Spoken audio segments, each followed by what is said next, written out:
matchups that can decide this game. And nationally, I got to tell you right now that nationally, most of the people who are involved in this game are picking the Chiefs. It is most of the national media. I mean, I saw a graphic this morning that everybody on ESPN along the bottom picked the Kansas City Chiefs. But the issue I'm having with all the people who are going with the Chiefs is they all keep saying the same thing. Oh, well, you just can't pick against the Chiefs. But if you actually look at the matchups and you actually look at the teams side by side, the Eagles are the better team. The Eagles are the better team in every single area except for quarterback and head coach. And I know that that's a very big deal, but I don't think the drop-off is so drastic between Patrick Mahomes and Jalen Hurts. Certainly there's a drop-off. I'm not taking anything away from Mahomes. But when you put Jalen Hurts on this team that the Philadelphia Eagles have and compare it to this Chiefs team, I'm feeling good about the Eagles' chances on Sunday. I am too. However, I am not as confident of a convincing win as you are. So I don't know. Let's look at some matchups here. The Kansas City Chiefs, I believe, are going to test Oren Burks with tight ends. Look, if you look at, and I know it was Nakobe Dean, but if you look at the regular season, the Philadelphia Eagles defense was number one in the NFL against tight ends. Number one in yards per game allowed.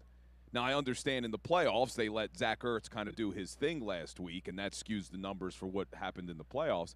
But I'm not as concerned about it. I think when you look at that Chiefs offense, Fangio's smart enough to know, well, who do you want to take away? You want to take away Travis Kelce, and I think they'll have some things in place to try to limit the amount of touches that he's going to get. But this season, Mike, in the regular season, they only gave up 35 yards per game to tight ends. Now, last week, Ertz goes for 11 catches, 104 yards, but was that part of the game plan? Were they allowing Ertz to kind of get the middle of the field because they knew that methodical approach? Ertz wasn't going to be a game breaker by any means, so they took away Terry McLaurin. They took away some of Jaden Daniels' other reads and forced him to go to the tight end. I think Oren Burks is going to be just fine, and I wouldn't be surprised if you see more of Cooper DeJean lined up on Travis Kelce as well, maybe Chauncey Gardner-Johnson or Reed Blankenship. I don't know if you're just going to leave Oren Burks on an island with Travis Kelce. All right, so let's look at how certain people see the matchups here. And I'm just going to read what I've read from people who analyze NFL football and cover analyze football. Here's the first statement. Kansas City will score 25 to 30 points. And the caveat is saying, I don't think that's that difficult to do against the Philly defense right now. And they go back to the Rams game. The Rams moved the ball when they were in rhythm, when they were doing a hurry-up offense, those things like that. But the Rams moved the ball a lot when the Eagles were in soft coverage at the end of the game.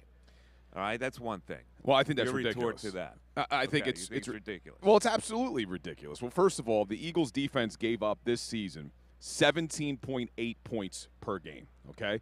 The Kansas City Chiefs only averaged 22.6 points a game. Mm-hmm. They had not scored more than 30 points until last week against the Buffalo Bills.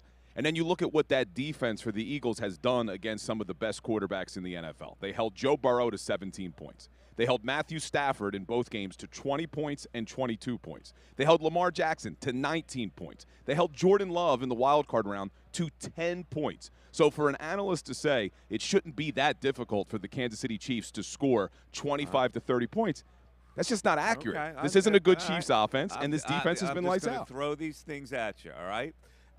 Here's the other adage. If you are within one possession in the fourth quarter, the Chiefs have the edge because Hurts is not winning the game in a 2-minute drill. Your thoughts? See, I think that's just Hurts hate right there. Because, well, one, I keep going back to against the Kansas City Chiefs 2 years ago in the Super Bowl. What did Jalen Hurts do when adversity hit? He has that fumble that gets returned the other way for a touchdown. He drives the team right down the field, has a great drive, scores a touchdown. The Eagles go down 8 late in that game, what does Jalen Hurts do? He drives them right down the field, scores the touchdown and the 2-point conversion. And I don't know why anyone would think that Jalen Hurts, we've seen this season when they've gone a little bit hurry up, when they've gone with a little bit of tempo, that Jalen Hurts has performed very well. So I think that's just Hurts hate. What has Hurts shown to make people say, oh, well, in a 2-minute drill, he's not going to be able to do it? All right. Now, here's some things in the Eagles' favor. Spagnuolo, if you look at it closely, to stop Saquon Barkley, will put his defense in a lot of 5-1, 6-1 defensive alignments. Philly, however, in that kind of a situation, will try to keep the ball away from Mahomes by keeping their offense on the field and running the football. And when they go 5-1, 6-1, they're not accounting for Hurts being able to run the football on the blitzes that Spags wants to run out of certain alignments. And Hurts is best when you load the box and he knows he has single high coverage, because the fact of the matter is his deep ball is underrated. Do you not? Do you think that? I do think that. He gets a lot of ridicule about not being able to throw the deep ball. I've seen him throw some very good deep balls. I mean, let's just go back to last week. What was it, the fourth and 5 call? Pressure in his face. He throws a dime to A.J. Brown down the left sideline. So he seems to have more confidence with single high coverage that he can complete those long passes. And if Spags goes into the shell coverage, the Eagles just keep handing the ball off. So whatever Spagnuolo does, the Eagles really have a counter. They should have a counter. And look, we've been saying this for a few weeks now. Every single defensive coordinator comes into a game against the Eagles and says, we have to take Saquon Barkley away. They haven't been able to do it. And when you look at this Chiefs defense, last week they let James Cook, who's nowhere near as good of a running back as Saquon Barkley. Good running back, but not Saquon Barkley. He averaged 6.5 yards per carry. In the week before, Joe Mixon averaged 4.9 yards per carry. In the playoffs, the Chiefs are giving up 148 rushing yards a game. So they're going to come in here and try to game plan to stop Saquon. But at the end of the day, it's going to be out-physical them. When the offensive line is able to open up the holes, and what you mentioned, Jalen Hurts being that +1 in the rushing attack, that's why I'm so confident going into this game. I don't see how they shut down this rushing attack for 4 quarters, because no one's been able to do it all year. All right, so here's the deal. This is a monstrous show today. We're going to have all kinds of people on, including Rodney McLeod, who was in the last Super Bowl triumph for the Philadelphia Eagles. We're going to have Mike Garafalo, who covers the league, local guy, one of my ex-producers way back in the day, will join us now with the NFL Network. Tim McManus, who covers the Eagles for ESPN.com, will join us a little later in the show. And we're going to have to wedge in some basketball, because Daryl Morey has a press conference today, but he will also sit down exclusively with me here at 12:30. So in the middle of all this football stuff, I want to get to the bottom of the 76ers. The first time I've had a chance to talk to the general manager, Daryl Morey, since this season has gone on. And I have a lot of questions. Yeah, I got a lot of problems with you people. I am really looking forward to that interview, because I know we've talked a lot about the Sixers. I know what your opinion has been.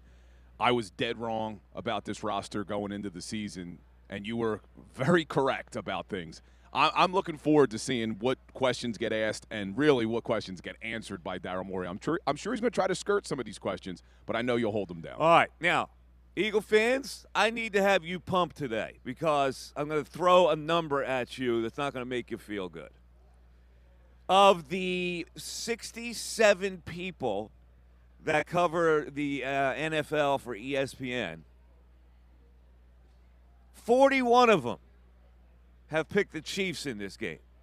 Doesn't surprise me. 41-26 Doesn't in the surprise Chiefs' me. favor, and the most common score they come up with is 27-24. And the Super Bowl MVP favorite in this game is Patrick Mahomes at +105. Bigger favorite than anybody else on the board here. It doesn't surprise me, though. And All honestly, right. and I'm not even angry about it, because until someone knocks the king off the All mountain. right. You keep It's picking all it. right, so there you go. It's in your face, Eagle fans. And here's how you get in 610 632 0975. 610 632 0975. On the text board or with your phone calls. This is it. We're going into the weekend of football. The last show right here, the Mike Missanelli Show, live from Radio Row in New Orleans. Back after this.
10:16, Mike Missanelli Show. We're live, Radio Row. Last day here. Going to be a big day for fan reaction, Eagle fan reaction.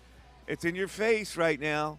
All the pundits, 41-26 of the 67 surveyed that cover NFL for ESPN. That is an unbelievable number. That they think the Chiefs are going to win this game. And I look at the line. The line has stayed at 1.5. I can't get any kind of a feel for this line. I think it's really going to be a close game. I think the Eagles are going to win it by a point. Really? So you think that half point's a big deal? I do not think. Well, they win it by a point. They're outright winners anyway, as a underdog. So they won't need the point. Only if they lose by a point does that come into play. Oh, that's correct. Yeah, so I know, that's early in the morning. As Bill. you said, it is early. People are asking on YouTube why we're so subdued if it was a late night. It wasn't that late of a night, but we did go to a nice party last night. It was. It was the Ron Jaworski cigar event, soiree, where he does a nice job at the Super Bowl having those kind of parties. And we were there. We weren't there that late. So we got good energy. And we're going to need it for today's show because we need great reaction. We're going to have great guests. We're going to have great analysis. Bill's got the yellow pad out already. Bill, just give me a tidbit from the yellow pad before we go to the people today. All right, well, we know Vic Fangio likes to run a lot of zone defenses with a four-man rush. They did it to 10th most this season. Well, Mahomes, against man coverage, was second in the NFL. Against zone, 12th. So not terrible, but you saw a drop-off. His EPA per pass was 4th against man coverage, drops to 15th against zone coverage. So there's a little bit of an advantage there. I know that people keep going back to the fact that Mahomes is 8-0 against Fangio, but we highlighted this a little bit yesterday. You got to look at what the offenses did in those games. They really didn't show up in those games that Fangio lost. I'm expecting this offense, and I keep saying it, to be able to rush the football, score points, and I think they win this game as long as the turnover battle is won. The turnover battle is something that the Eagles have done extremely well since the bye. They've created 34 takeaways. They're a plus 27. As long as they don't lose the turnover battle, and they're a plus 10 in the playoffs, Mike, which is just wild. The Chiefs are actually a -1 in the playoffs. So if they win the turnover battle and they just contain Mahomes a little bit, don't let him score more than the 23 points, which I don't think he will, I think the Eagles win this game easily, and I think we'll be celebrating in the fourth quarter. Easily. Easily. Well, I'm a little more nervous than easily. All right, so here's the thing that you need to look at as well. The Kansas City offensive line is a little bit unsettled. The Chiefs, yeah. Yeah, the Chiefs. Kansas City offensive line, that's what I said. Yeah. I can't say it said Kansas City. It's a little, I got stuff going on here. I said Kansas City, right? Yeah. Yeah, the Chiefs, yeah. Wait, is that who are they the Chiefs? Yeah, they're the Chiefs. So Caliendo is now going to be the left guard because Thuney has to move to left tackle, and they're going to keep him there. Caliendo's left guard. So they've messed up kind of two positions here. And when you look at the offensive line against Jalen Carter, you would like to be less fragmented than they are right now. The downside of that, first of all, Caliendo at left guard has allowed 13 pressures in his last 4 games. So that pressure could come from the middle of the line with Jalen Carter, and pressures do matter. However, the thing about pressures with Mahomes is that most of the time they don't matter because he gets those little feet running like some little hamster, and he gets out to the flat and he finds people. So this is why I can't go, well, the Eagles are going to win this convincingly, because that dude does that kind of stuff. And any kind of strength that you put on the Eagles defense, you go, yeah, okay, but that really doesn't matter against this dude because he's so smart. He gets rid of the ball. He skirts out of there, runs out of bounds. It's tough to pin that guy down. So this is why I give him respect. I think the Eagles are going to win this game, but I think it's really going to be a nail-biter. So we'll ride with that. You think it's going to be easy. A lot of people think it's going to be easy. We talked to a lot of Eagle fans last night that said the same thing that you said, double digits. It feels like a double-digit Eagle win to me, and I hope they're right. But we'll find out. Let's get to the phones here. And, well, let's not. Yeah, all right, let's take a phone call before we get to our next break and go to Brad in Southampton. Brad, you're on 97.5 The Fanatic. What's up, Brad? Hey, Zach. What's going on, guys? How are you, Brad? I'm good.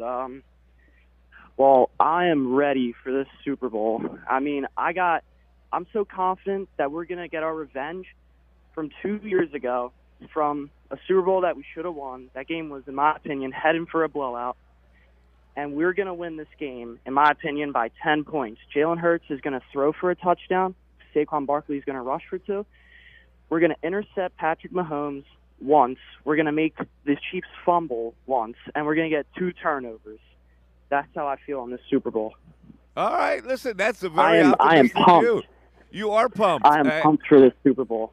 I like it. And a lot of people that we've talked to here who are Eagle fans have said the same thing. They are very confident. They are not afraid of this game at all. And that's unusual for Philadelphia fans. So I hope you're right, Brad. You laid out a pretty decent scenario on what can happen in this game. They turned the ball over twice. Yeah, the Chiefs could turn the ball over twice. They could. Saquon Barkley could score 2 touchdowns. Jalen Hurts is going to get a touchdown with the tush push. To me, that's the easiest bet you can make, that he scores on the tush push. You just mentioned the tush push. Maybe a push to make it go away next Mike year. Mike Pereira did a story saying, you know what, I'm not a fan of the tush push. Even though it benefits the Eagles, I don't like the fact that you can just leverage all your weight to push a guy in like it's rugby. I just don't get it. But listen, that's down the road. Yeah. They'll use the tush push in this game. Sure shooting. 610-632-0975. We are back after this.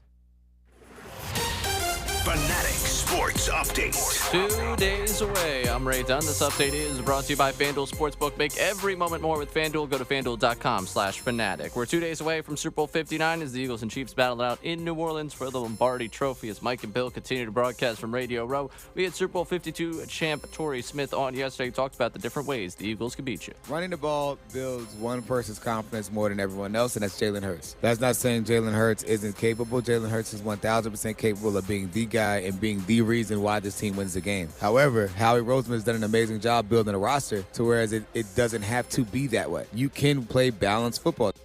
Today, we'll talk to Rodney McLeod, Mike Garafolo, and Tim McManus about the Super Bowl. A lot going on down there at Radio Row. Plenty of great guests coming up for you today. Last night, down there in New Orleans, Saquon Barkley was named Offensive Player of the Year by the NFL at the NFL Honors Show. Thursday's injury report for the Birds had Devontae Smith, Brandon Graham, and Nick Gates all as limited participants at practice. Elsewhere in the Philly sports scene, Daryl Morey addressing the media at 11:30. Then we'll join the show here at 12:25 following 3 trades this week at Thursday's NBA trade deadline. 76ers back in action 7:30 tonight in Detroit. You can hear the game right here. This update is also brought to you by Robert Half. 9 out of 10 hiring managers are having difficulty hiring today. Robert Half is here to help. At Robert Half, they know talent. Visit roberthalf.com today. I'm Ray Dunn, the home of the 76ers and the Flyers. 97.5 The Fanatic and 97.5thefanatic.com. 2 days until Philadelphia and Kansas City play the big game in the Big Easy. We're talking about it with you all day, every day. 97.5 The Fanatic and 97.5thefanatic.com. All right, Philly. The Eagles are New Orleans bound. Well, they're actually here already.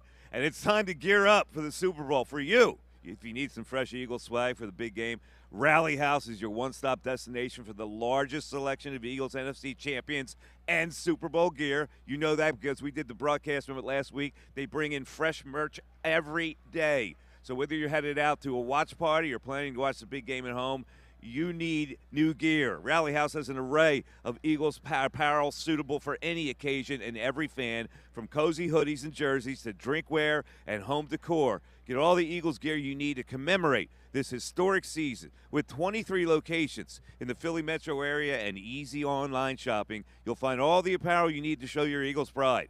New postseason styles. Unbelievable. They're really stylish. They come in every day. You can't imagine all the great stuff that comes in, so you can be ready to cheer on the Birds all the way to Lombardi. Visit your local Rally House or shop online at rallyhouse.com. Get everything you need to cheer on the Birds in the Big Easy. Quantities are limited. Selection varies by location, so get the Rally House where Eagle fans go to shop. Check it out online at rallyhouse.com. Must qualify for enrollment. Results may vary. We all hear the radio ads about the IRS. They tell you to be afraid, to be scared, and they try to frighten you into calling. I'm not here to do that. Tax Relief Advocates is different. TRA is here to tell you that if you owe money to the IRS, whether it's $5,000, $50,000, or $500,000, we have a solution. It doesn't matter if you're sitting in your car, at work, or with your kids. No matter where you are, call now. 800-575-9318. Don't lose hope. TRA can eliminate or reduce what you owe to the IRS. Generous programs are now available that can give you a fresh start. Our passion is taxes and helping individuals fix their IRS problems. We have over 1,000 5-star reviews on Google and an A+ with the Better Business Bureau. You don't need to be afraid of the IRS any longer. End your tax nightmare today by visiting us online at TRA.com or call 800-575-9318. That's 800-575-9318. Tax Relief Advocates. Real solutions for real people. Why choose a Sleep Number smart bed? Can I make my side softer? Can I make my side firmer? Can we sleep cooler? Sleep Number does that. Cools up to 8 times faster and lets you choose your ideal comfort on either side. Your Sleep Number setting. And now save 50% on the new Sleep Number limited edition smart bed. Plus free home delivery when you add a base. Ends Monday. Exclusively at a Sleep Number store near you. Learn more at sleepnumber.com. Ricky Bowe here. Are you on the fence about a fencing project? Don't be. My friends at Superior.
You know what I'm saying? Like you can't have this disruptions. You can't have party type disruptions when the game is going on because you might miss something. Yeah, and you're asking the wrong guy to weigh in on this because I'm a little bit of a freak. I like to watch it by myself with my yellow notepad in front of me, taking notes the whole time, glued to the television. Like I don't want to be bothered. I don't want to talk to anybody. I don't like getting text messages. I'm locked in on the game.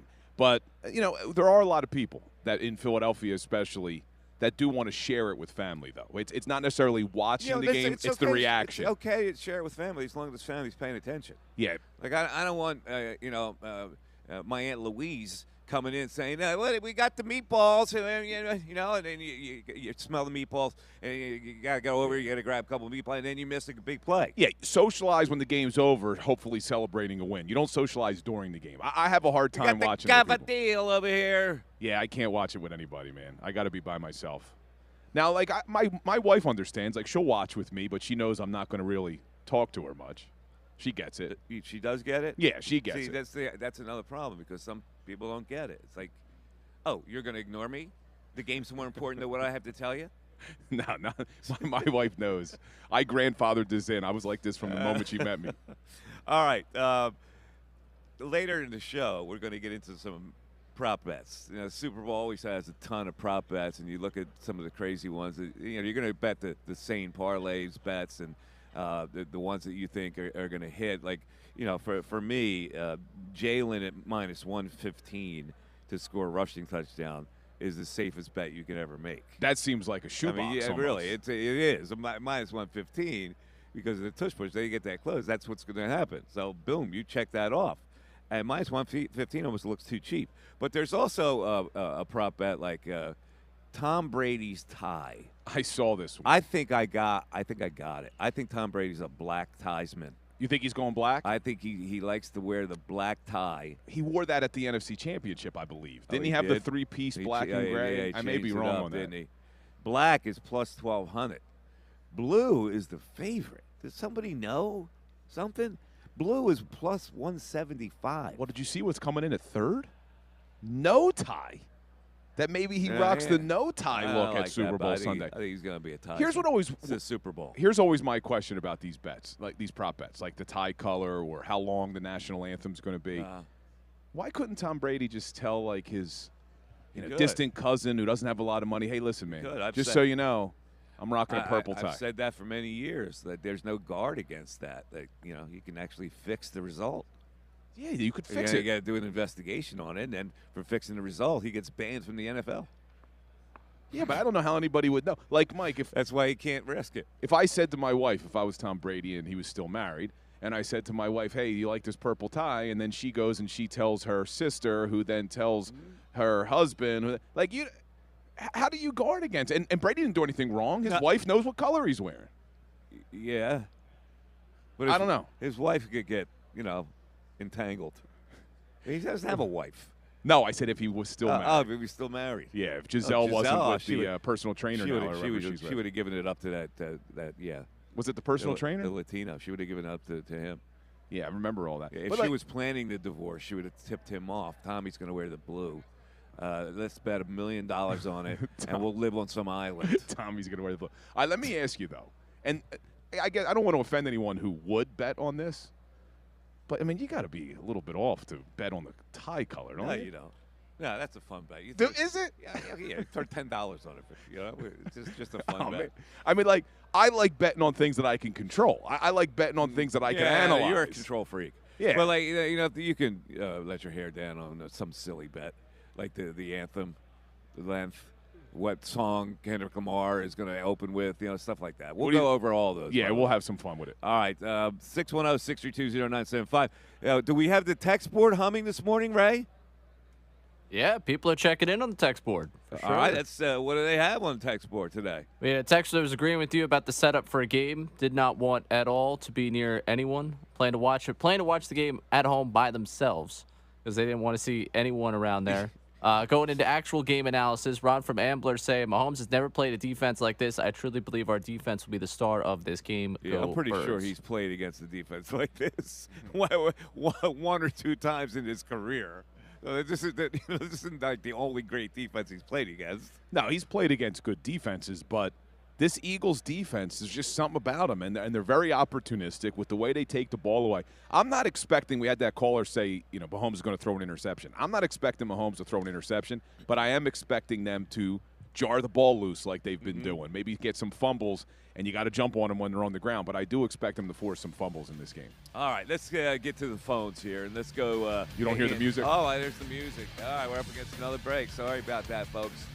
On the other side, the great Andrew from Bucks County joins us. Don't forget, we got all kinds of guests today, including Daryl Morey, which has nothing to do with the Eagles, but a lot to do with another team that plays, who's been flying under the radar, but not today. It's the Mike Missanelli Show. We're back after this.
9:42, Mike Missanelli show.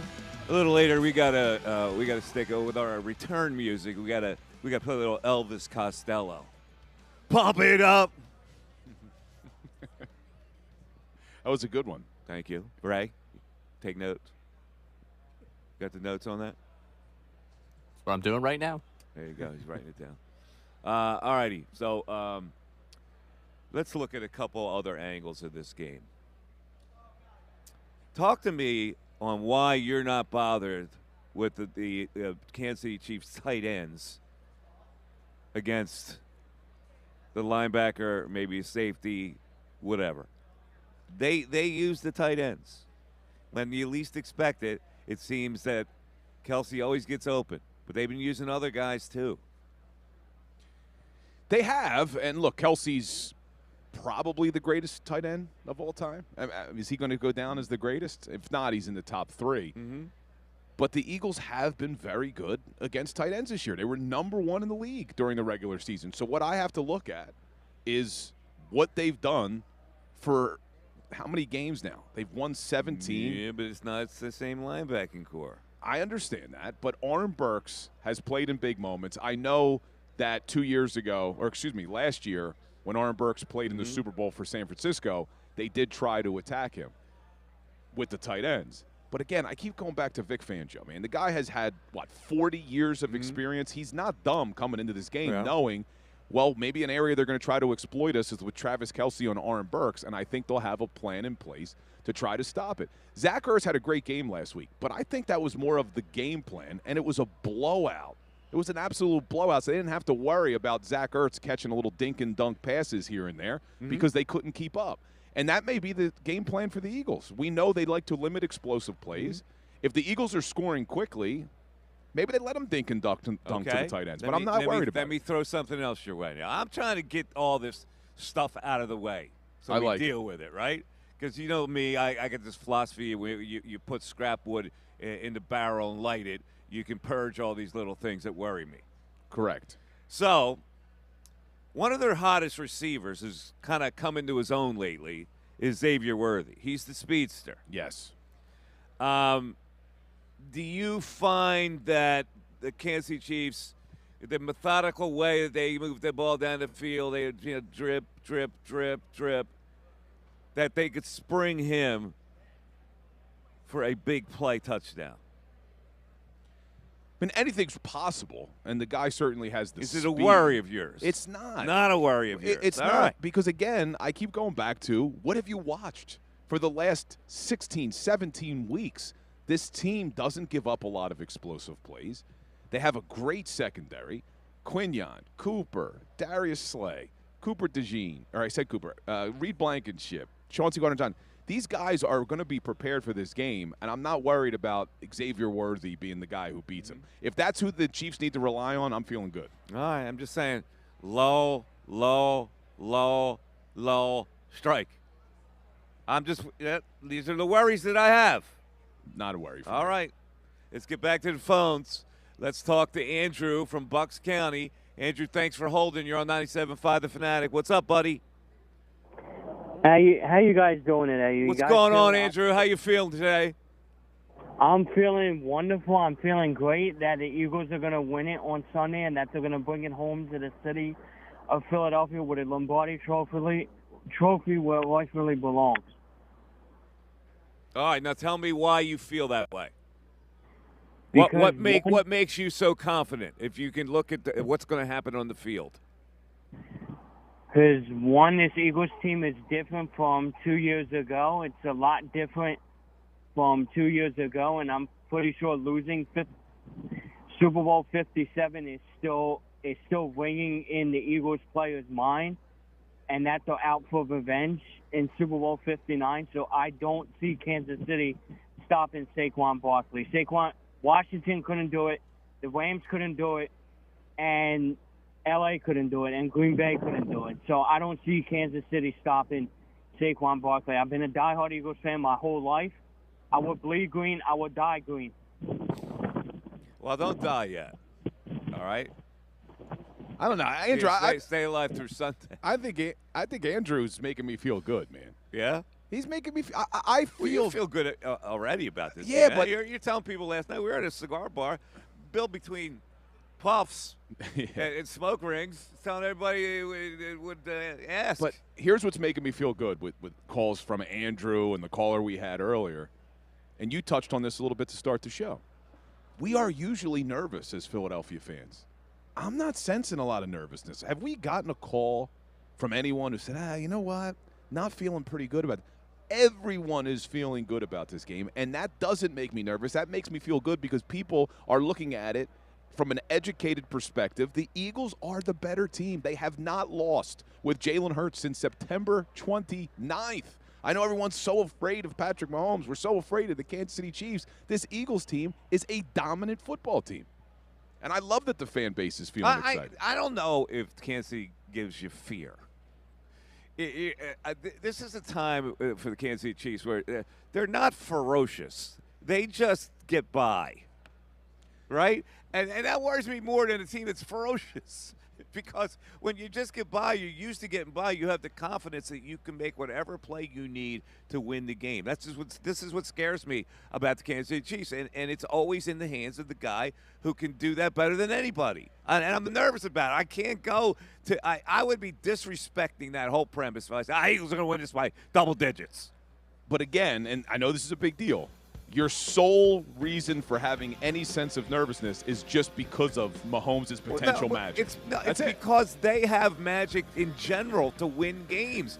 Look at all the games they won this year that they shouldn't have won. They just figure out a way at the end of the game to be up on the scoreboard, whether it's by 1 point, whether it's by 7 points. But you know what they're not going to have on Sunday?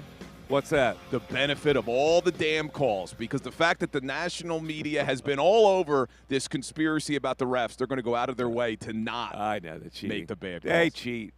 They cheat. Mike Missanelli Show, back after this.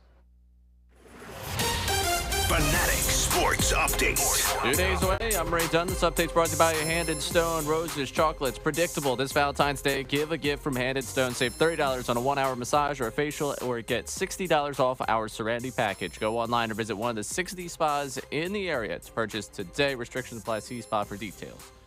We're 2 days away from Super Bowl 59 as the Eagles and Chiefs battled out in New Orleans for the Lombardi Trophy. As Mike and Bill continue to broadcast from Radio Row, we had Super Bowl 52 champ Torrey Smith on yesterday. He talked about just all the different ways this Eagles team can beat you. Running the ball builds one person's confidence more than everyone else, and that's Jalen Hurts. That's not saying Jalen Hurts isn't capable. Jalen Hurts is 1,000% capable of being the guy and being the reason why this team wins the game. However, Howie Roseman has done an amazing job building a roster to whereas it doesn't have to be that way. You can play balanced football. Today we'll get a chance to talk to Super Bowl 52 champ Rodney McLeod, as well as Mike Garafolo and Tim McManus about the Super Bowl. Looking at yesterday's injury report, only Devontae Smith, Brandon Graham, and Nick Gates were limited in practice. Elsewhere on the Philly sports scene, Daryl Morey will address the media at 11:30 today and join the show at 12:25, following 3 trades this week ahead of Thursday's NBA trade deadline. 76ers back in action at 7:30 tonight in Detroit. This update's also brought to you by Allstate. Some people just know you could save money on car insurance by checking Allstate first, so what are you waiting for? Check Allstate first. For a quote today, you're in good hands with Allstate. I'm Ray Dunn on the home of the 76ers and the Flyers. 97.5 The Fanatic, 97.5thefanatic.com.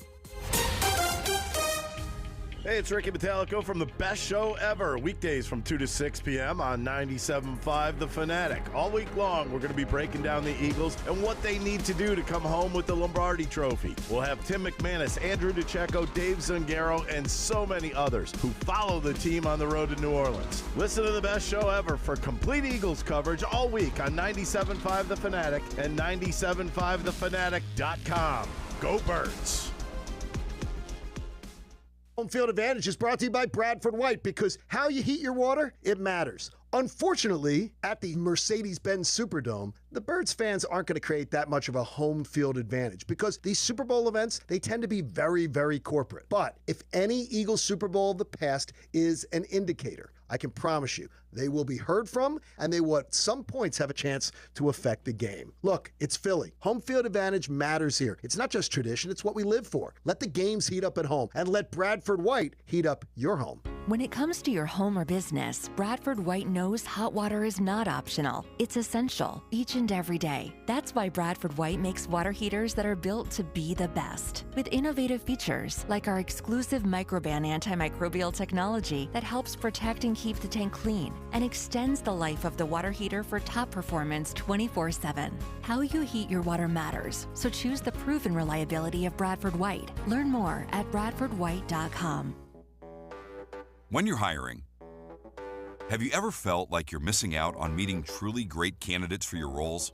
It seems impossible to find them, but they have to be out there somewhere, right? Well, they're not hard to find when you know where to go, and that place is ZipRecruiter. And right now, you can try ZipRecruiter for free at ziprecruiter.com/radio.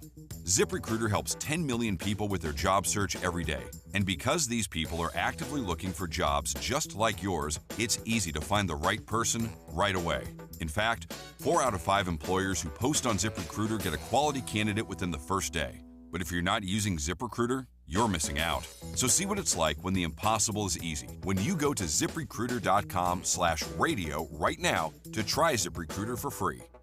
Once again, that's ziprecruiter.com/radio. ziprecruiter.com/radio. Never miss out on great candidates with ZipRecruiter. Don't miss the Eagle Arms Gun Show coming to the Greater Philadelphia Expo Center now through Sunday only. Celebrate the Second Amendment at the premier gun show in the region. Shop 2,000 tables full of guns, knives, ammo, tactical gear, and more. See one-of-a-kind antique weapons, new product demonstrations, and every accessory imaginable. Buy, sell, or trade. With the largest selection of rifles, handguns, and more, you gotta go to the gun show. Now through Sunday only at the Greater Philadelphia Expo Center in Oaks. Visit eagleshows.com. When you're hiring, have you ever felt like you're missing out on meeting great candidates? Well, they're not hard to find when you go to ZipRecruiter. ZipRecruiter helps 10 million people with their job search every day. People who are actively looking for jobs like yours.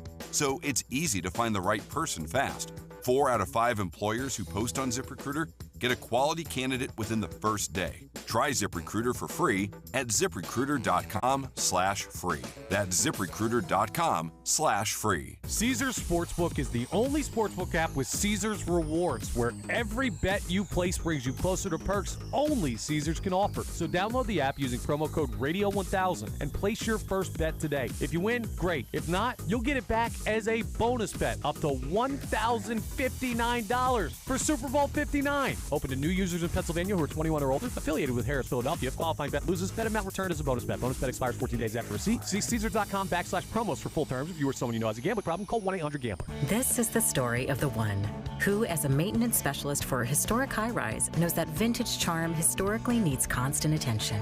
Which is why when it's time to upgrade turn-of-the-century mechanicals, they turn to Grainger. With easy access to 1 million+ products and the scale to deliver when and where you need them.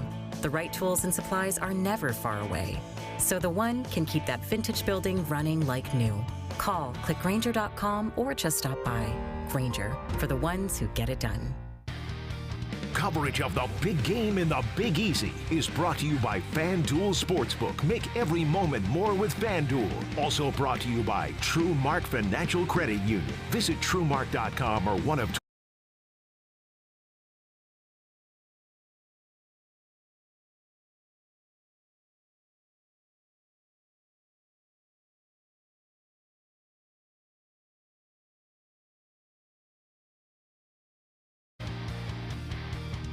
All right, it is 10:55 on the Mike Missanelli Show. As we go into the other 11 o'clock hour, I want to give Bill Colarulo, who's with me here, as we broadcast live on Radio Row, our last day here.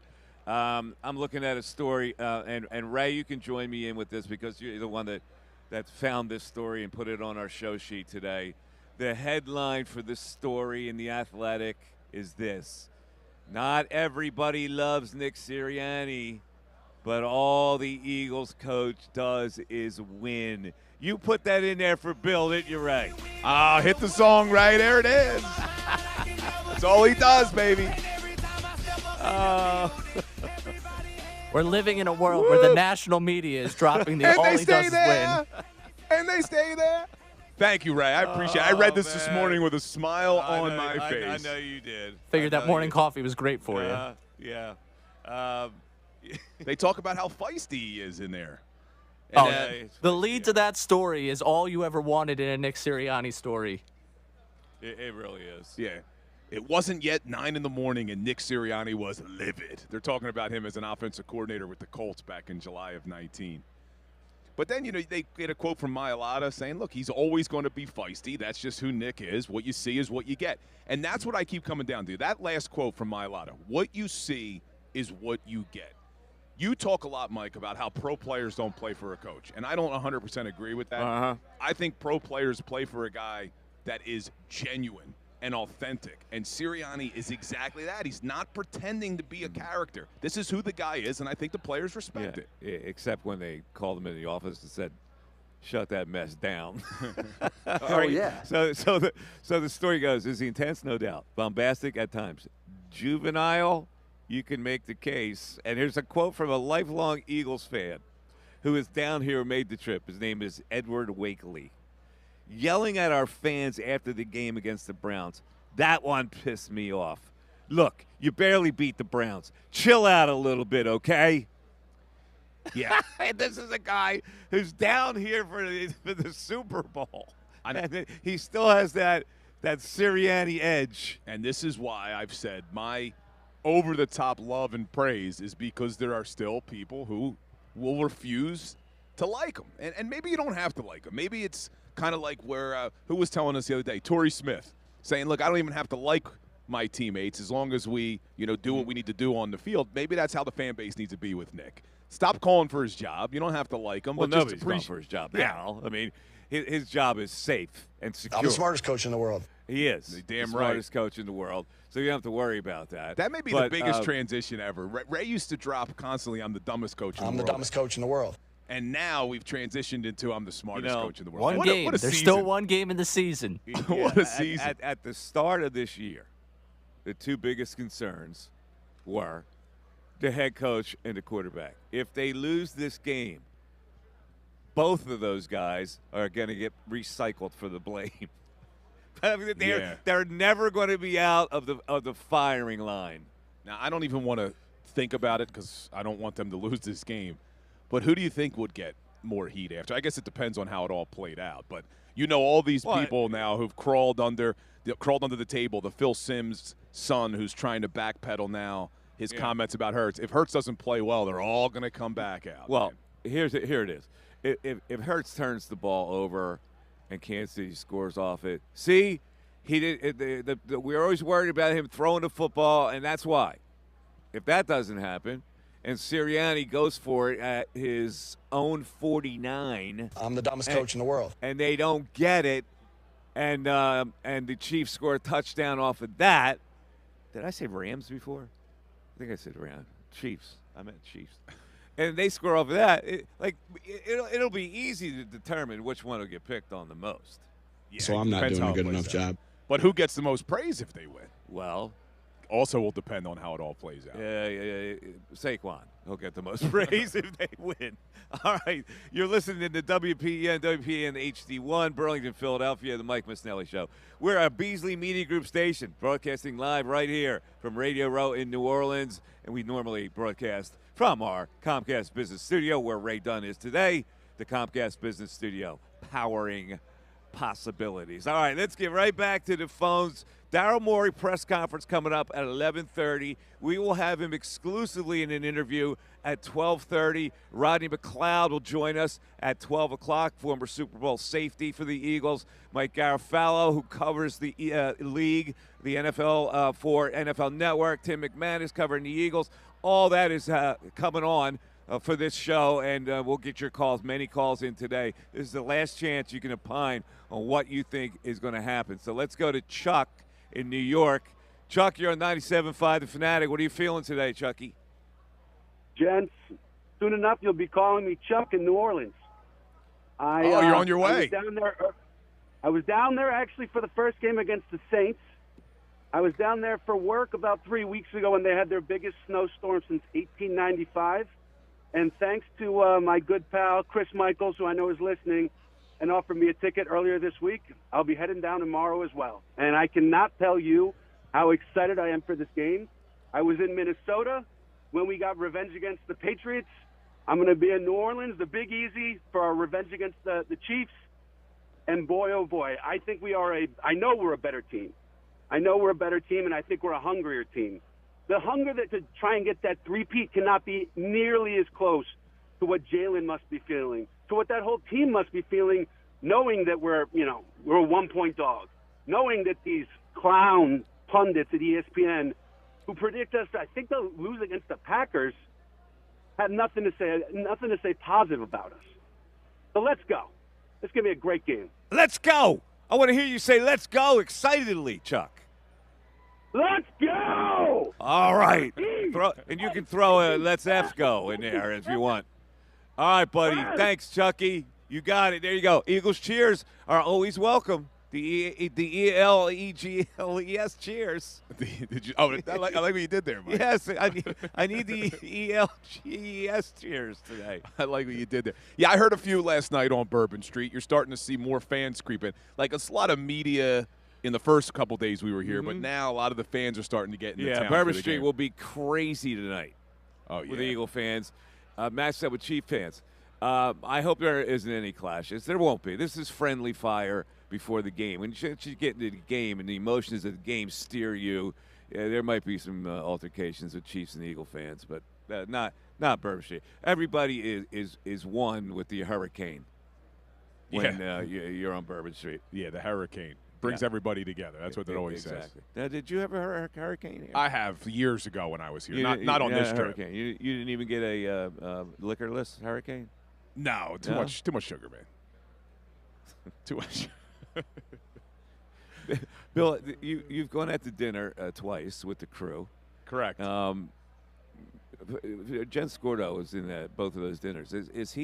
Was he very picky on the menu? No, he wasn't. He was not? No, and he had dessert. Yeah. Did you have dessert last night? I can't remember. No, I did not last night. Last night I had a cafe au lait. Oh, that's right. I had an espresso and dessert. Yeah. But no, I don't believe that he's been picky with our dinners. Really? Yeah, he wanted to. Can you take this off? Yeah, and can put you have this that on? fish and put the sauce on the side? Right. No, I'm not like that at all. You're not? I hate that. There's a misperception of how I am as an eater, man. I eat. I eat.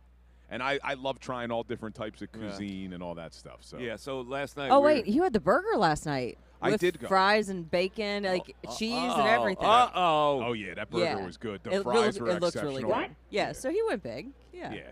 You ordered a burger in a nice restaurant? I did because it was a nice mix of like the beef and the brisket, and I don't know, and I was starving, dude. I didn't do lunch yesterday. Yeah.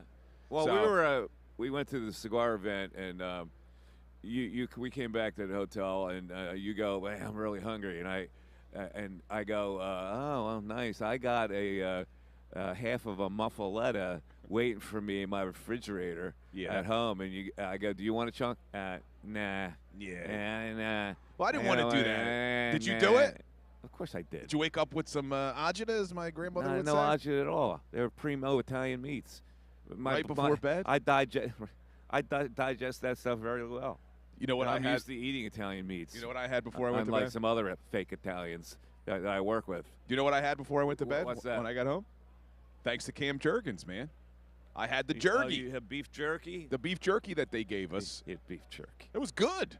I had that. And look, a vending machine. You go, I'll have to get something in the vending machine. Yeah, I meant water. But no, I went with Cam Jurgens jerky. It was good. I had like the mango habanero or whatever it was. Very good. Thank you, Cam Jurgens. Yeah. Now make sure you play well in the Super Bowl. All right, let's go back to the phones, and we'll grab, let's see, George in Norristown. Georgie, you're on 97.5 The Fanatic. What's up, George? Fellas, what's up? Go Birds. I hope you're having a great time down in New Orleans. I got we're kind of wrung out. I got to be honest with you. We're wrung out. I don't know why. Well, it's what? We're pushing through, brother. We're pushing through. You can make it a 5-day town. Come on, you still got it in you. I got a quick question for you before I give you my take. What's the official status on BG? Is he going to play? Looks that way, right? It looks like it's trending that way. It's not official as of yet, but I don't think they would have made him available to the media the way that they did if he wasn't playing in this game. Unless he wasn't going to be on the field for us. Well, I mean, it's a special season for him. It's a special season for me. I had my first kid, George Jr. He's 4 months old. We watch every game together. He's only seen one loss when that loser, Frankie Louvu, took Hurts out of the game. And aside from that, my little guy's undefeated. Let me say this. I couldn't be happier that the majority of those chumps at ESPN picked the Chiefs. I mean, do we expect anything less from them each week that we play? I try to ignore that subplot of the Chiefs' hate and the referees favoring them. I just think the Eagles have to beat them straight up, and I don't let these other things bog me down. I know a lot of people do, but yeah. They're a great team. You know, they have great coaching. They know how to win this game. Mm-hmm. You know, I didn't want any part of the Chiefs 2 weeks ago, but I've been able to kind of stew and think about everything. You know, we got a special team here. They play all together. When you hear them talk, when you hear like Landon Dickerson, when you hear Mailata, when you hear these boys get ready, you know, they play for each other. We'll be making homemade cheesesteaks with, obviously, like Kellen Moore would say, Cooper Sharp cheese for our boy number 33. Saquon, he's going to have one rushing touchdown, and he's going to have one touchdown on a big screen pass. I think they're going to anticipate some pressure with that Kansas City defense. I think Kellen Moore, you know, obviously he needs to open up the playbook here. You saw him do a couple like jet sweeps to Dallas Goedert. You know, I see a nice screen pass to Saquon coming. What happened to him? Oh, we lost him. We lost him. Do you have a quick trigger finger there? We lost him. No. I was moving the cursor. Oh, we lost him. We lost him. All right. Well, he got his point in. He was a very. I love that screen pass touchdown idea. Yeah, it would be nice. You know, they get him in space and let him, break it. I'm keeping track right now. Every caller has picked the Eagles to win. Everybody's feeling good, man. It's very unusual that Eagle fans would pick the Eagles to win, Bill, by the way. There are Eagles fans who are nervous. You actually think how many calls that an Eagle fan today is going to pick the Chiefs? What's wrong with you? Every single year, Eagles fans are nervous. There is They're no nervous, but they're not going to nervousness. pick the Chiefs. It's been all confidence. Have you heard 610. anyone call up and say anything other than just being overly confident? I love it. 632-0975. On the other side, very unusual ride home we had from a cab driver yesterday. We'll talk about it. It's the Mike Missanelli Show back after this. The Philadelphia 76ers. Sixers win. Play that song. The Philadelphia Flyers. Rebounded front. Backhand shot. They score. The games are here. Philadelphia's source for breaking sports news. 97.5 The Fanatic and 97.5 The Fanatic.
if you get a busy signal, keep trying. And when somebody drops off, you can get right in. We'd like to hear from as many people as we can today.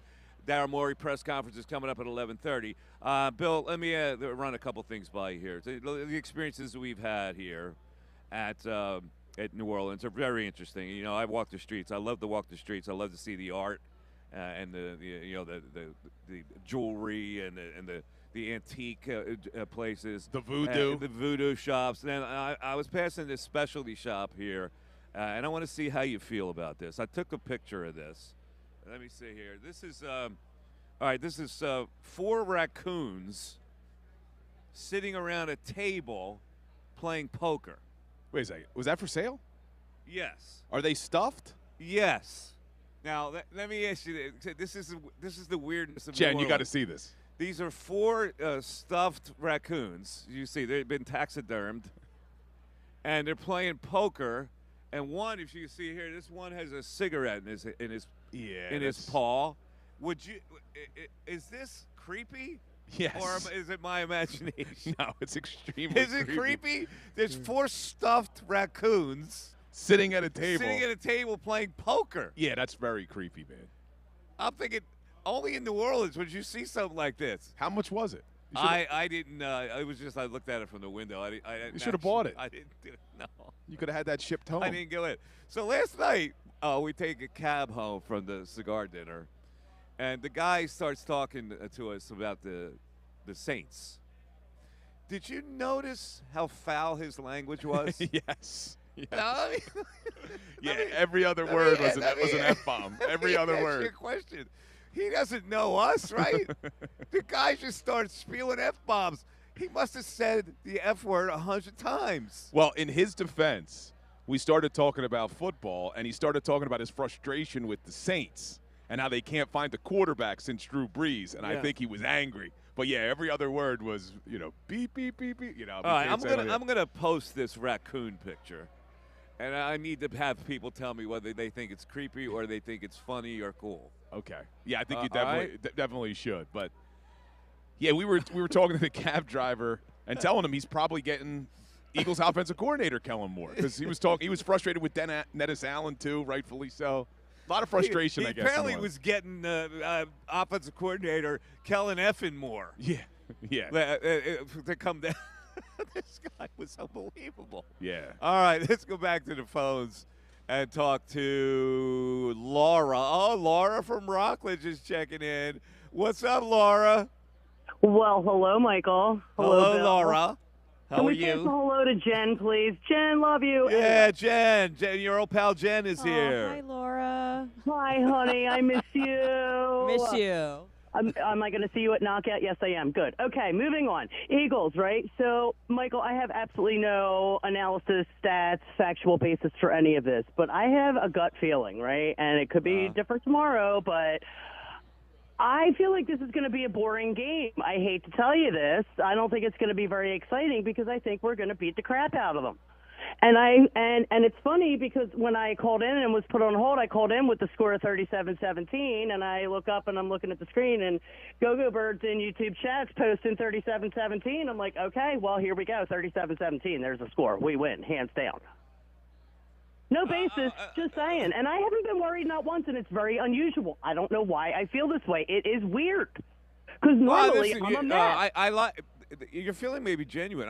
When Eagle fans have that kind of feeling, normally they're really nervous about a final score. But when they feel confident like this, there must be something to it. I'm just reluctant to go there because I think that we're shortchanging the Chiefs as a team that just knows how to win. See, and it's no disrespect to them. It's just a gut feel. Like I said, there is no basis for this. It's not that Kansas City's bad or we're so much better. I have no basis for this at all. It's just my gut. Strictly. Okay. That's it. I hope you're right. Bill has the same gut feeling. Charles Barkley said 34-17. There's a lot of people I see on the street that says this is a double-digit win.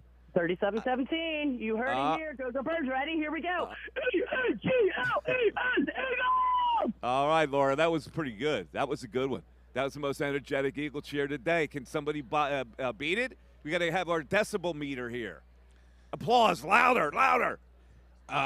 And I'm getting something on Twitter here, Mike. And I don't know if this is accurate or not. Apparently, the Get Up crew for ESPN picked the Chiefs yesterday to win, but then today, Ryan Clark, Dominique Foxworth, Jeff Saturday, and even Greenberg. See this graphic right here? Eagles. Every single one of them picked the Eagles to win the Super Bowl on Sunday. Well, it must be the vibe getting stronger for the Eagles as we get towards the weekend. 610-632-0975. The Mike Missanelli Show. Forget Daryl Morey's press conference is coming up. What will he say? And what will he say to me at 12:30? We have him exclusively. The Mike Missanelli Show. Back after this. Fanatic Sports Update. 2 days away. I'm Ray Dunn. This update is brought to you by Corona. Join 97.5 The Fanatic this Sunday at Patty Wax on South Street starting at 2 p.m. for the big game pregame show and watch party with Andrew and Connor. Enjoy $5 Coronas, $5 Modelo drafts, and exclusive prizes. Don't miss out. Details at 97.5thefanatic.com. Please drink responsibly. We're 2 days away from Super Bowl 59 as the Eagles and Chiefs battled out in New Orleans for the Lombardi Trophy. As Mike and Bill continue to broadcast from Radio Row, we had Super Bowl 52 champ Torrey Smith on yesterday. Talked about all different ways this Eagles team can beat you. Running the ball builds one person's confidence more than everyone else, and that's Jalen Hurts. That's not saying Jalen Hurts isn't capable. Jalen Hurts is 1,000% capable of being the guy and being the reason why this team wins the game. However, Howie Roseman has done an amazing job building a roster to whereas it doesn't have to be that way. You can play balanced football. We'll get a chance to talk to Super Bowl 52 champ Rodney McLeod, as well as Mike Garafolo and Tim McManus about the Super Bowl coming up from Radio Row. Also, Thursday's injury report for the Birds only had Devontae Smith, Brandon Graham, and Nick Gates listed as limited. Elsewhere in the Philly sports scene, Daryl Morey addressed the media coming up at 11:30. We'll join the show coming up at 12:25 following the NBA's trade deadline. 76ers back in action 7:30 tonight in Detroit. This update's also brought to you by Jackson Hewitt. It matters who does your taxes. Want expert tax prep? Jackson Hewitt will give you $100 to switch. Limited time offer for new clients. Participating locations only. Terms at jacksonhewitt.com. I'm Ray Dunn on the home, the 76ers and the Flyers. 97.5 The Fanatic and 97.5thefanatic.com. Ricky Batalico. You know as well as I do, Patrick Mahomes likes that quick two-step look to the right, back, or a bubble screen on the right side, or maybe hit his tight ends. He has a lot to say about the Birds. The other problem he's going to really have is that the defense of the Eagles, they are a blanket. They are everywhere. Hear Ricky with Tyrone Johnson on the best show ever. Weekday afternoons 2 to 6. 97.5 The Fanatic and 97.5thefanatic.com. What's up, everybody? It's Bill Colarulo, and guess what? The FanDuel Kick of Destiny is back. And this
Alrighty, it is the Mike Missanelli Show live right here from Radio Row in New Orleans.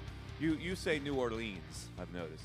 I change it up. Sometimes it's New Orleans. Change it up. Sometimes it's New Orleans. It's New Orleans. New Orleans. Yeah, New Orleans. I go, all over the place with it. New Orleans. I mean, the thing is there you go. I'm from the Northeast. I'm from Philly. So if I say it wrong, whatever, man. You know what I mean? I'm not from here. I'm not from here. Is there difficulty in saying it right? No, I mean, do you come down here and start saying water? Can I have a water? No, you say give me a water. I don't say water ever. You don't? No. What do you say? I always say water. Oh. I don't say water. That's my mother trained me to speak properly. Yeah, it's water where we come from. Uh-huh. Yeah. And did you see what they just gave us more of? What's that? Some more jerky. Oh, more jerky? He just tapped me on the shoulder. He goes, we're giving a lot more away. You want some? I could use some jerky. That's the good one. I need some jerky. The mango habanero. That's pretty good. Did you see that catch? You almost hit Mike in the face. It's a great catch. Our engineer Vito almost hit Mike in the face. But that's why they called me Billy Hands when I played football. Did you see that? See those reflexes? They called you Billy Hand for another reason. But they called you Billy Right Hand for another reason. Oh. In any event. Hell yeah, tell him right. After we hear from Daryl Morey at 11:30, we're going to hear from him exclusively with me at 12:30. But we're going to also talk to the Georgia Mom. What are they called? The Bulldogs, man. The Mom Group. Wait, I knew they're called the Bulldogs. What is the Mom Group called? They have a name for themselves. The Georgia Moms something. What is it? You'll have to ask them. Anyway, the Georgia Mom, led by Jalen Carter's mom, Tony, and Kobe Dean's mom, what's her name? Niketta. All right, so Niketta and Tony are going to join us. They travel around the country. They started doing this when they played with each other in college, and so they stick together. Now that there's so many Georgia players on this team, all the moms have joined in. That's very pretty interesting. cool. It is pretty cool. Follow them all over the place. Go to every game. This has to be. Thing. I mean, this is a great experience for us. It's a great experience for the players. This has to be awesome for the families. Oh, yeah. There's no question. So let's get a call in here. Corey's been hanging for a while. He wants to speak about Jalen Carter and an illness. Now, I don't know if this is an illness, but we'll see. Corey, go ahead. I know you're concerned that Jalen Carter missed practice because of an illness, but we're hearing different things.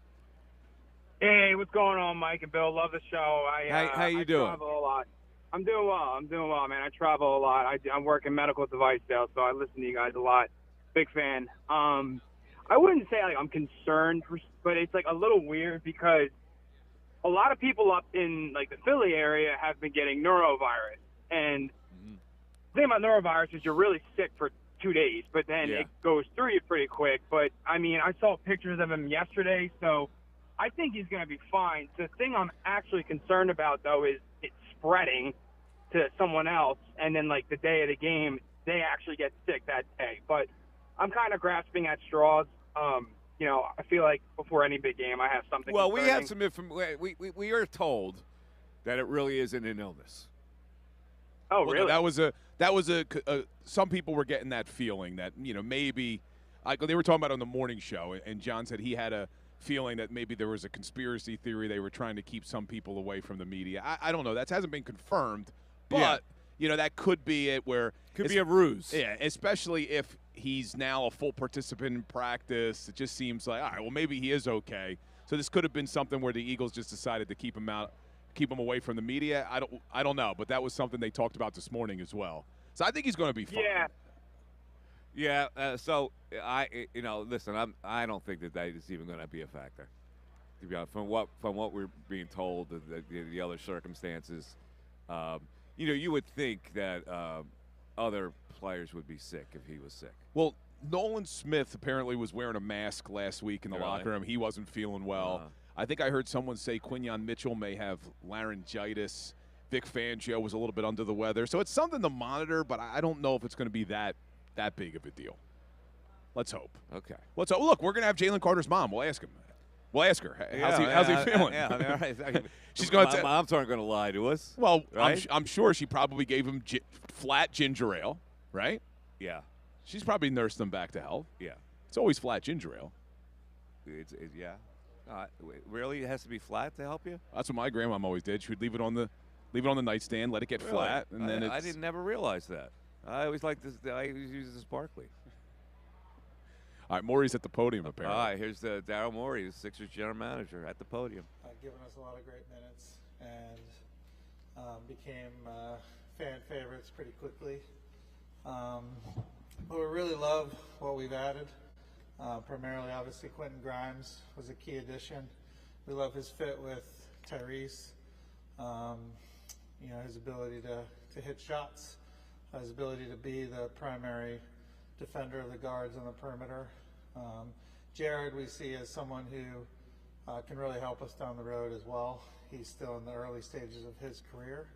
But one of the general themes we wanted to do at this deadline was add, get younger, get more dynamic. That's something that I feel like, just as we're always assessing ourselves and last off season, obviously things haven't gone according to plan, mostly with injuries. But I also think we were a little bit on the older side with a lot of the acquisitions of our role players, and we want to get younger both now and into the future. So I'll turn to questions. Brian, why do you think he seems like a guy, even going back to the Knicks, where he's got kind of a projectable skill set? Why is it that he hasn't stuck anywhere, and why do you think he was available for you? Yeah, we look closely at that because he has been moved, quite a few times, which sometimes can be a bit of something to investigate. But if you look at all those moves, and I think folks have, they were a lot very like CBA cap type moves in the other trades. This one became more of a player for player, where they were looking for a player more like Caleb, and we thought Grimes was a little bit better fit here. I think they're both very good players. Daryl, when you guys signed KJ last offseason, I think the general consensus was you're giving him that contract specifically for opening up options of trades and other things down the road. Why do you think you ended up having to give Detroit things to get off the contract, and how do you think that helps you guys into the future? Yeah, so with KJ, we both felt like he could help us, and to your point, would be a potential path for us to upgrade the team primarily this year. I think this is where, if you look at all our trades in whole, and I understand they unfold, like one happens now, one happens the next day, one happens later. But we were sort of looking at a holistic plan of both getting younger, getting players we think are ones that can help us now and into the future, and also create flexibility to keep the key players on this team going forward. And we prioritize that over, what KJ CBA was able to do from a trade perspective to, upgrade the team now. We felt like setting ourselves up. I think we have to be realistic. I'll take a step back.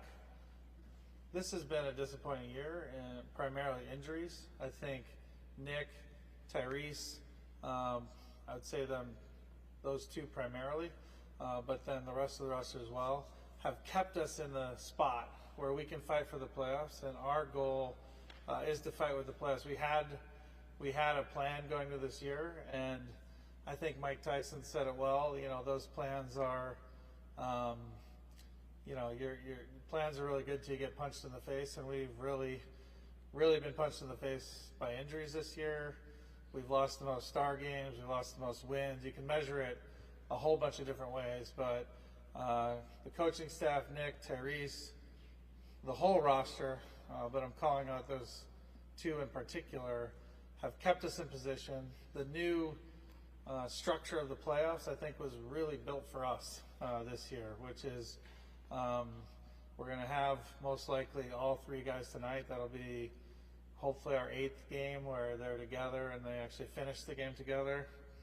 Touch wood, as our Australian training staff guy tells me all the time. So we still think this can be a special season. That said, I think in my job, I have to focus on both the now and the future, and we wanted to accomplish 3 goals: get younger, get players who can help us now and into the future, and then the ability to retain them. And all those moves in concert did that. You brought up the injuries during that answer. Why has there been such a disconnect between what's being communicated publicly and the actual extent of those injuries? So, like, we could go down a list. Joel, it's been a lot of vagueness with, well, he might be back now, and then he's out for a couple weeks. And then there's, Caleb, who just got traded. He was listed as questionable for you guys, Tuesday or whatever it was. And now Dallas is amending their trade and saying we have to wait another few weeks for him to play. There's Paul with the pinky. Mm-hmm. So what is the source of that disconnect between what you guys are saying and the impact that those injuries are having on the court? Yeah, I'll start with Joel because I think that's a very reasonable question given all the stuff we've gone through. So I'll start with Joel. So there have been those times where, sincerely, Joel himself, medical staff, he looks every much on the way towards playing. And then primarily his injury is one where you're managing his symptoms, swelling and pain. And, when those things happen, it's best for him to sit out. I know that Joel is doing everything he can and fighting to be out there as much as possible, and I think you heard his answer. He believes in this team. He believes in how it can come together, and he was praising of Tyrese and others who have kept us in it. If he's not out there, it's because his symptoms aren't allowing him to be out there. And I wouldn't accept the premise of your question somewhat, except that, yes, it often looks like he's about to play and then he doesn't, and that's just because we're managing symptoms. On this injury that he had last February and he had the procedure on, it's one that you manage symptoms, and we're optimistic long term, talking to the doctors, and our understanding from talking with multiple experts, I think we're 7, 8, 9, 10 at this point of the top people in the world all see this as one that over time will improve, but it's happened slower than anyone's anticipated. But we love how Joel's fighting, but that's been to address your question directly. On Caleb, I'm taking that separate. So long term, there's agreement that he's fine. Both the Dallas and Philadelphia medical staff had many discussions about where Caleb's at, which happens as part of a trade. There's full agreement on where he's at. He has sort of a nagging sort of injury. He was scheduled to play for us. Dallas is concerned that it's uncertain, like how soon he'll be back. They were concerned that nagging injury might last a little longer than anticipated, but long term everyone agrees he's fine, which is why the trade went through. But to acknowledge that, hey, you might not have this guy on day one, that's where we amended the trade and it went through. So just to be clear with Joel, you guys are looking at this as an actual injury and not a condition necessarily that will be chronic in nature, and as an extension of the one he initially suffered against Golden State or whatever it was. I think left knee injury management is almost perfect. In fact, there's been a lot of discussion with and even the league office is very focused on stars, like what he should be listed at, and that is the right term. And yes, this has been since that injury and that procedure where we have to constantly manage it. It should improve over time. In fact, it's anticipated to improve over time. That's been slower than we thought. We do think there will be a place in the future where the symptoms in that are reduced or go to zero, but we're still in the middle of that where we have to manage it, and it's going to be based on symptoms whether or not he's out there. right now he feels like he's in a great place, and it looks like it's in a great place. So we're excited for the stretch run where we might finally see this group together of our 3 stars, Paul, Joel, and Tyrese. And we feel like that team has a real shot. We've made our path to win harder, obviously. We're going to have to fight to probably get in the playoffs, and then we're going to have to fight to beat a very good team in the first round. But we feel like we would have had to play that team at some point to win the title anyway. And we're just focused on championship. And I know you have to squint a little, but we feel like this group can still do that. All right, that's Daryl Morey talking around the situation. I frankly couldn't give a flip about anything he says about the players he acquired in a trade or the players that he traded. I care about one thing. I care about the plan that they put together for this season and how it went awry. And I will zero in on that when we have Daryl Morey on this show at 12:25. So stay tuned for that. Meanwhile, we'll go to a break, 610-632-0975, and we'll talk Eagle football. We have Rodney McLeod coming up at 12 o'clock, so stay tuned. The Birds Inside.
here on Radio Row, and anticipate this is a big day for us. We have a lot of things to talk about for the rest of the show as we lead into the weekend where everybody's all pumped up. Can you imagine what the grocery stores might be on Saturday?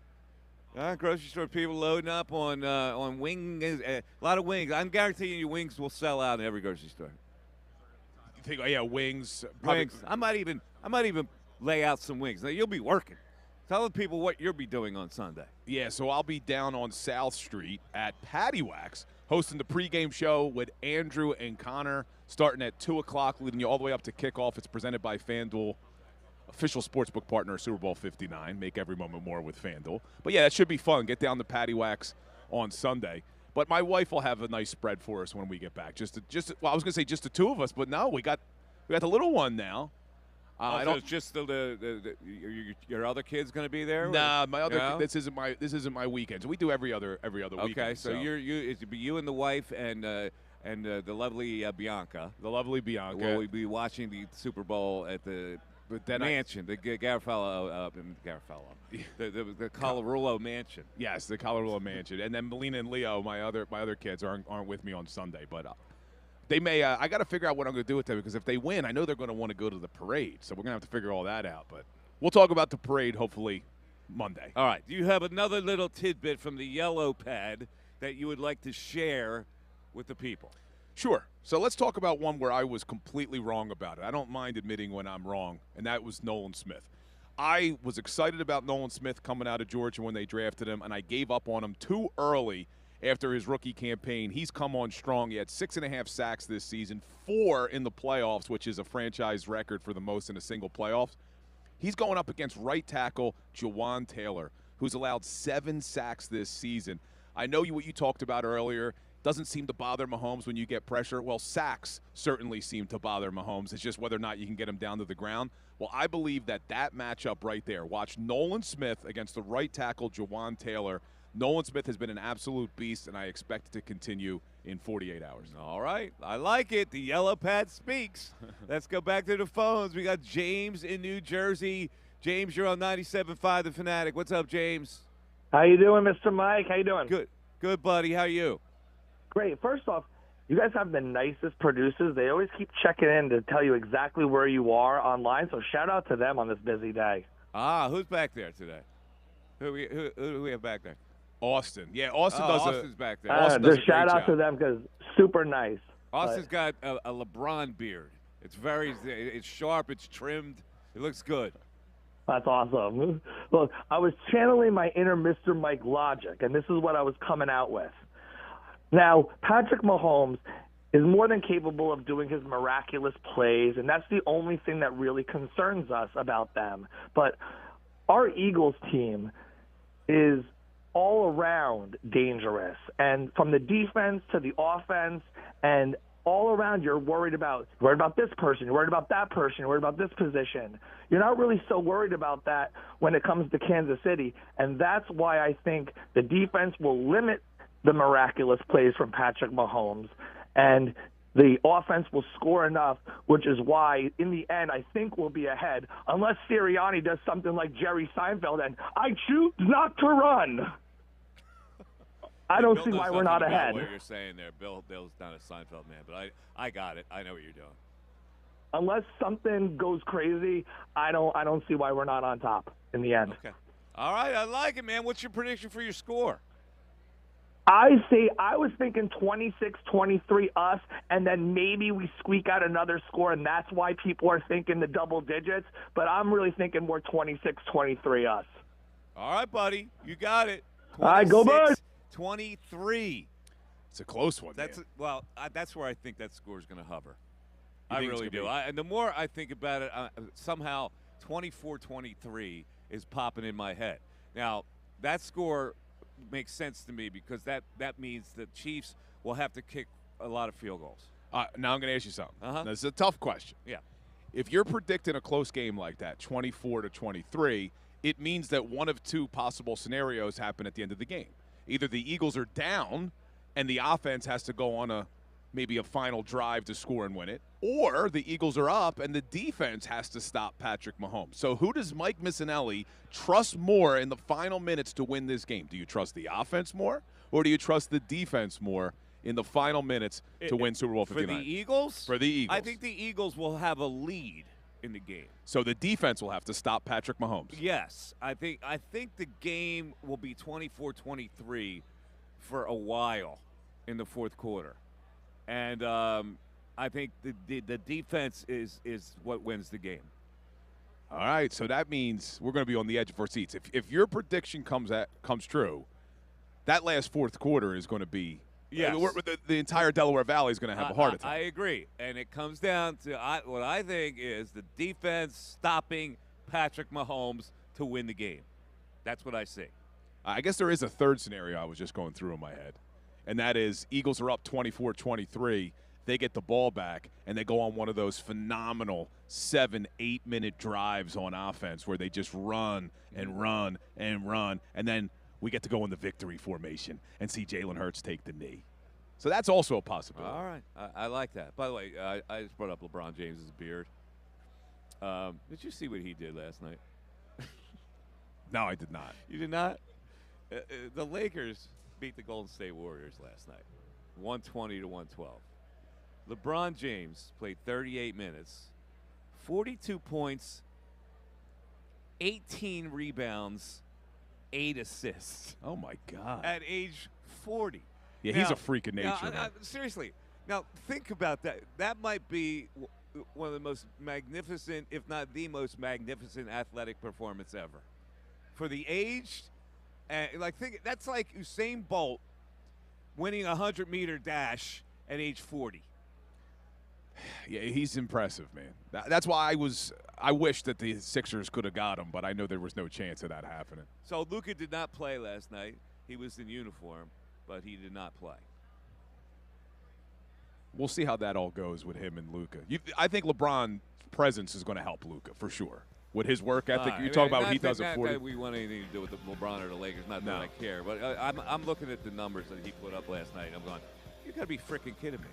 I mean, it's getting absurd now. Yeah, it is. All right, 610-632-0975. Rodney McLeod coming up at 12 o'clock. We'll talk to him about his experience in the Super Bowl and what he thinks about this one. The Mike Missanelli Show continues.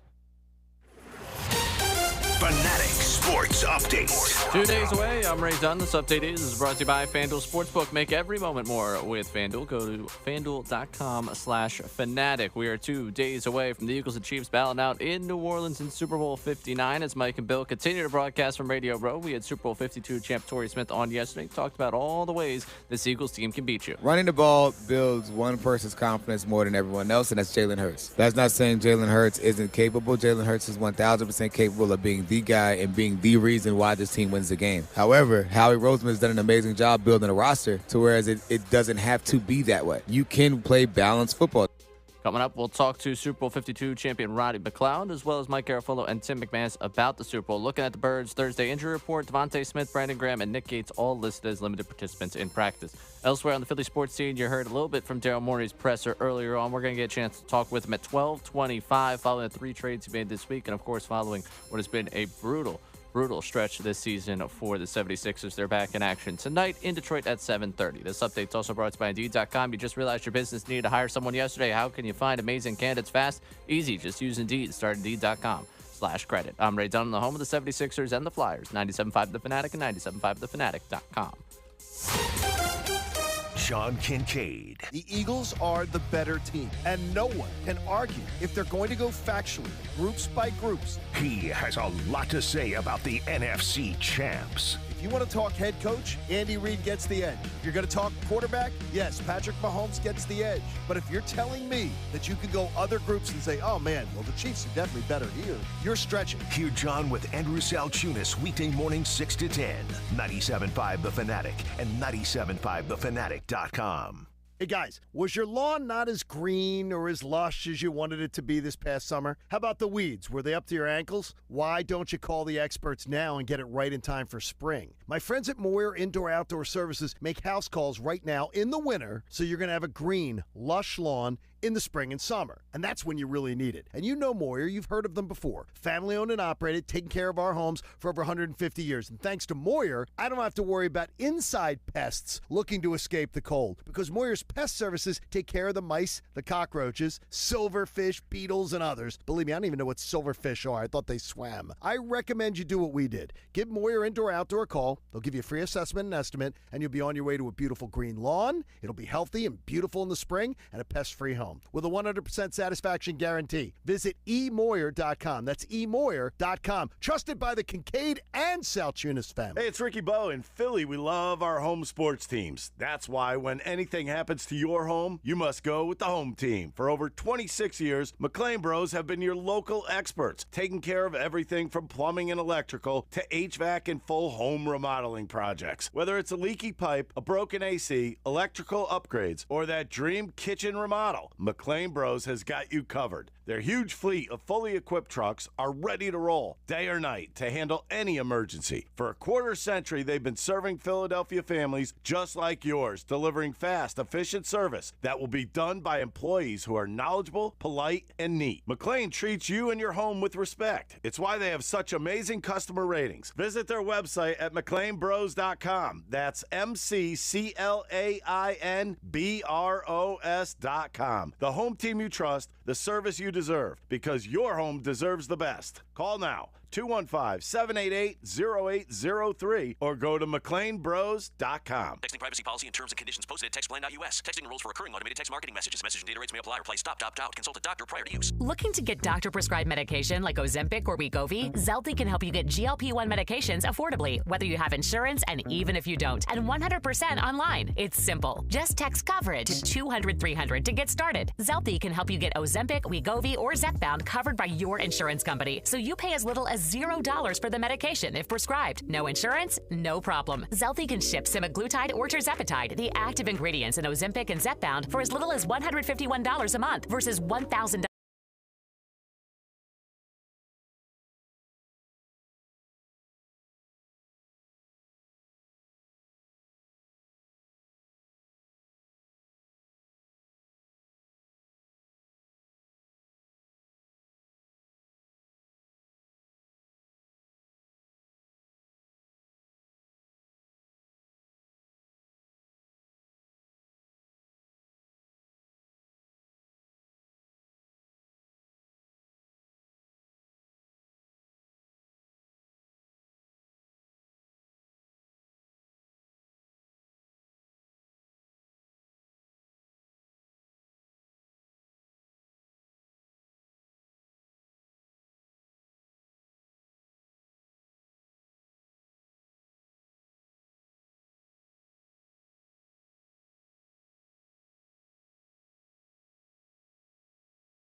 It is noontime in the Delaware Valley, and you are listening to the Mike Missanelli Show and WPEN HD1, Burlington, Philadelphia, a Beasley Media Group station broadcasting live from the Comcast Business Studios, powering possibilities. The Mike Missanelli Show is live on Radio Row as we get ready for the big weekend Super Bowl game, and the activity we had this week at the Radio Row has been amazing, and we have a special guest sitting in with us right now.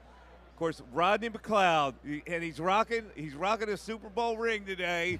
Rodney, how you doing, buddy? I'm doing amazing. How y'all doing? Good. So first of all, let me talk about the ring. You got it on the index finger there. Yeah. Now, why is that? Because I thought I was starting a trend I started with the pointer finger, and I was going to work myself all the way down so that I could have the 5, and then put the last one on top of the thumb. But it didn't necessarily work out that way. So you got the size I got for one, the though. index finger. Yeah. You sized it up Let's because just put you the thought one. you were going to be able to get all the fingers. I thought I was going to have them all. That's awesome. I believe that. This was Rodney McLeod, the starting safety.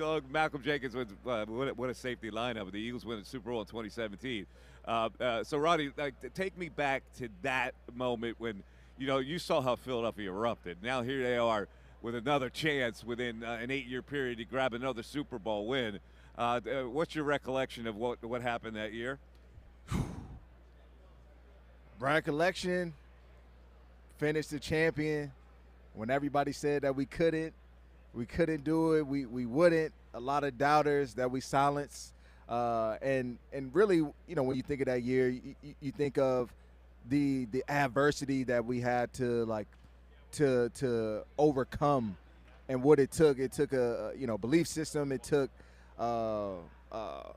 guys stepping up, that next man up mentality, and all the work that you put in to be able to stand on that platform, the champion that we were, and be arguably the best quarterback in NFL history. It gets no better. It gets no better.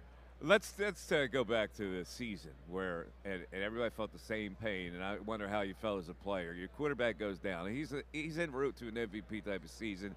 He goes down against the Rams, done, and now a backup has to come in. As a player, is that a kick in the groin, or how do you guys handle something like that? It is a kick in the groin. I think anybody would tell you lose your MVP caliber quarterback, that you're going to, have some level of uncomfortability. And so what we had to do was we had to find other ways to win. But also, more importantly, we had to really band together as brothers. That brotherhood that we spoke about, now it really presents itself, because are we going to lock arms, fight our way out of this, and rally behind now this new person who became Super Bowl MVP, statue outside of the link, all of the above? Are we going to give him the same level of support, love, and respect, right, that comes with being a brother and being a family? So that's what we did. We made our minds up. We said, look, this is how the cards dealt. We're going to play him, and we're gonna make it happen. Now he's satisfied, more than satisfied with the expectations. I'm wondering if you go, damn, he wins a game, you go, damn, I guess he's a good quarterback. Right? Did that come through? That? I think we always knew Nick Foles is a good quarterback. He was a Pro Bowler with Chip Kelly in his first stint with the Eagles. He comes back, and you never know when you're going to get that call, when you're going to get that opportunity again. And what I can say is Nick always showed up every single day as if he was going to be in that position. And so I think that also played a factor when he did enter into the lineup. The comfortability was there because the trust was there. The belief was there because of the conviction in which Nick Foles spoke, the way he had command in the offense in the huddle.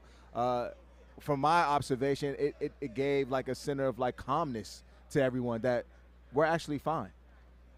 You you've now become a civilian. You announced this is going to be your last year, and you kept the door open a little bit. Only a couple months. Yeah. So you haven't really filed your papers yet, but as far as you're concerned, football is going to be over for you. So I got to ask you now, as an analyst, about this game. Yeah. When you look at the two teams that are going up against each other, and tremendous strength on each side.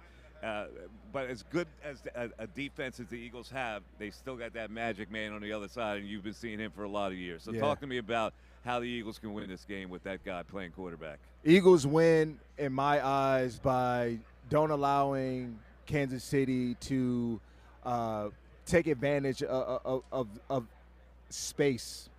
So you have to close the space Eagles need to really rely more on man-to-man coverage than what they're accustomed to playing in my eyes. You have the advantage in your defensive front. You want to give them the ability to affect Patrick Mahomes. How do you do that? You play tighter coverage so that he can't get the ball out of his hands so quickly. What Kansas City does, they are built nowadays for the short, intermediate game. I think they're 27th in explosives. So they're not looking to stretch the ball down the field. So for me, the Vic Fangio concept of, keeping everything in front, keeping a roof, I think is non-existent in this game because of the team that you're playing. And so I think that's where the chess match will present itself. You have a great coordinator in Vic Fangio that's seen a lot, done a lot. And on the other side, arguably probably one of the Mount Rushmores of offensive coaching, and Andy Reid. And it's going to be a test. But again, how the Eagles win, they allow their defensive line to wreck the game. Cover up, you have the better personnel in the back end. Put big play Slay in positions to cover whoever their best guy is. And Kenyon Mitchell that showed up all year, let him show why he was in that Rookie of the Year running. It sounds like you like the Eagles to win this game. I got the Eagles winning. Eagles win. I like it. Let me ask you, in your long career, who's the craziest dude you've ever played with? Craziest guy I ever played with? Because I look at C.J. Gardner-Johnson, and I go, there's got to be a guy you play with like C.J. Gardner-Johnson. Have his mind. Johnson has a lot of edge. He has a lot of edge to him. Lives on the edge, plays on the edge, doesn't hurt the team. He lives in that world. But for me, there's a few guys that come to mind. My old teammate Darren Bates, back in the Rams days, special teamers, wild, crazy man, brought the energy. Didn't really just live like recklessly, but in a good way. Yeah. Like you welcomed it in the locker room because you can't have all the same level of personalities and styles. You trash talked a little bit out there. Me? Did you? Me? Yeah, a little bit. Yeah, you turned it a little bit. But normally I just let my play do the talking. Yeah, we're talking to Rodney McLeod. Rodney, of course, a product of the Math Catholic, Brian Westbrook School. Yeah. And UVA, University of Virginia. So when I see Virginia guys, I go cerebral. like do you wave that around in the locker room? Like your boy Jenkins went to Ohio State. Yeah. Like come on, man. You're a UVA guy. It's sad for me to say this. I don't get into the discussions about college football when it comes to because all that matters is championships. That's it. Yeah. When Malcolm was talking to Jalen Mills about who's Ohio State versus LSU, I stay out the way. Well, because Virginia. I don't want them to attack. I don't want them to attack us. No, but, I love my school. I proudly am a UVA graduate, and I wouldn't trade it for the world. But again, when we talk about a locker room full of ego and pride and all, all you got to do is say one word: classroom. Yeah, that's all you got to say. Classroom. Yeah. So. Also, let's go down to winning an actual Super Bowl. To me, is like the most phenomenal thing you could do in sports, especially if you did it in Philadelphia. Try to explain to me the bond that creates with the guys that you went to war with to get that ultimate prize. The memories last a lifetime, and I feel like everybody that I encounter, they walk away from the game, they talk about what do they miss most. It's not putting on the helmet. It's not running into another man. It is those moments that you spend off the field getting to know one another. The Thursday night dinners that happen throughout a year. The rookie dinners that has gone on for ages. Like that is what you hold on to the most and what's the most precious to me, because those are relationships, and relationships that, again, can't be broken, and you contribute to the game of football. What's next for Rodney McLeod? Football has been part of your life for a really long time. Have you figured it out? I haven't figured it out. 2 months out of the season. Right now, I'm just enjoying being home with my family right now, and I'm sad that I'm not in this game on Sunday because I envisioned myself there this year. But God had different plans for me.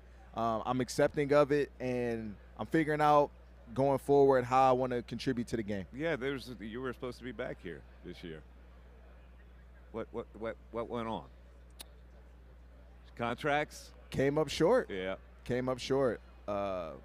Injuries took place within our team that affected our performance. You look at if I pinpoint two things: offensively, can't give the ball away. Defensively, too many big plays. Very uncharacteristic for us this year. I feel like both of those hurt us in the long run from ending back up in at least the playoffs to give us a chance to end up here in New Orleans. Well, best of luck to you, man. If I get a final score out of you before you go, what do you have? What you got? What you got? On what subject? What subject we talking about? We're talking about the final score of the Super Bowl Final score of the Super Bowl game. Okay, let's see what I got. I got 21-24. Eagles. Eagles 24, Chiefs 21. That means they didn't kick a field goal. They scored 3 touchdowns. Jake Elliott. Jake Elliott wins it. Late with a field goal. Ball game. All right, man. Rodney McLeod hanging out with us. Thanks, Rodney. We really appreciate it. Appreciate you. It's the Mike Missanelli Show. Man. Let's take a break. 610-622-0975. Back with your calls. And then Daryl Morey coming up at 12:30. Fanatic Sports Update. Just 2 days away. I'm Ray Dunn. This update is brought to you by Mercedes-Benz. At Mercedes-Benz, there's a reason they go the extra mile, from testing their vehicles to creating AI that can anticipate your needs on the road. They demand that every car is worthy of their star because it's Mercedes-Benz. We're just 2 days away from Super Bowl 59 as the Eagles and Chiefs battled out in New Orleans for the Lombardi Trophy. As Mike and Bill continue to broadcast Radio Row, we had Super Bowl 52 champ. Well, you just heard Super Bowl 52 champ Rodney McLeod with us. You'll be able to listen to that one more time at 975thefanatic.com. Yesterday, we had Super Bowl 52 champ Torrey Smith on talking about all the different ways this Eagles team can beat you. Running the ball builds one person's confidence more than everyone else, and that's Jalen Hurts. That's not saying Jalen Hurts isn't capable. Jalen Hurts is 1,000% capable of being the guy and being the reason why this team wins the game. Howie Roseman has done an amazing job building a roster. So doesn't have you can play Eagles football. Thursday's injury report for the Birds only had Devontae Smith, Brandon Graham, and Nick Gates listed as limited participants. Elsewhere in the Philly sports scene, Daryl Morey addressed the media earlier today and will join the show coming up at 12:25 following the NBA trade deadline. 76ers back in action tonight at 7:30.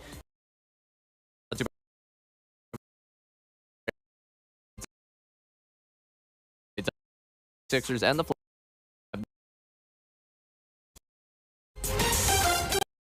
Time for Birds playoff conversation. You'll have butterflies. Yes, you'll have absolutely. Natural human nerves, but when it comes to the game itself, like, you're not going to do the radio bait and we see in the city all the time.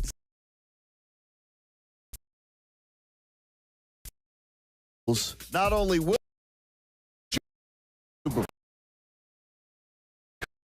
97.5 The Fanatic at 5. Hey, it's Ray Dunn. The best time of year for football is finally here. The big game has arrived, and fans, especially those fans around here, excited to see who will be hoisting the trophy in New Orleans. You can get in on all the action at ESPN Bet Sportsbook. Check out their big game giveaway promo for your chance at $1 million in prizes. 25 winners will walk away with $10K in cash, and 7,500 winners will get $100 in bonus bets. No deposit or bet required. Opt in today in the ESPN Bet Sportsbook app. Must be 21 plus. Gambling problem? Call 1-800-GAMBLER. Terms and conditions apply. See app for details. Philly fans, the Birds are in New Orleans getting ready for the big game.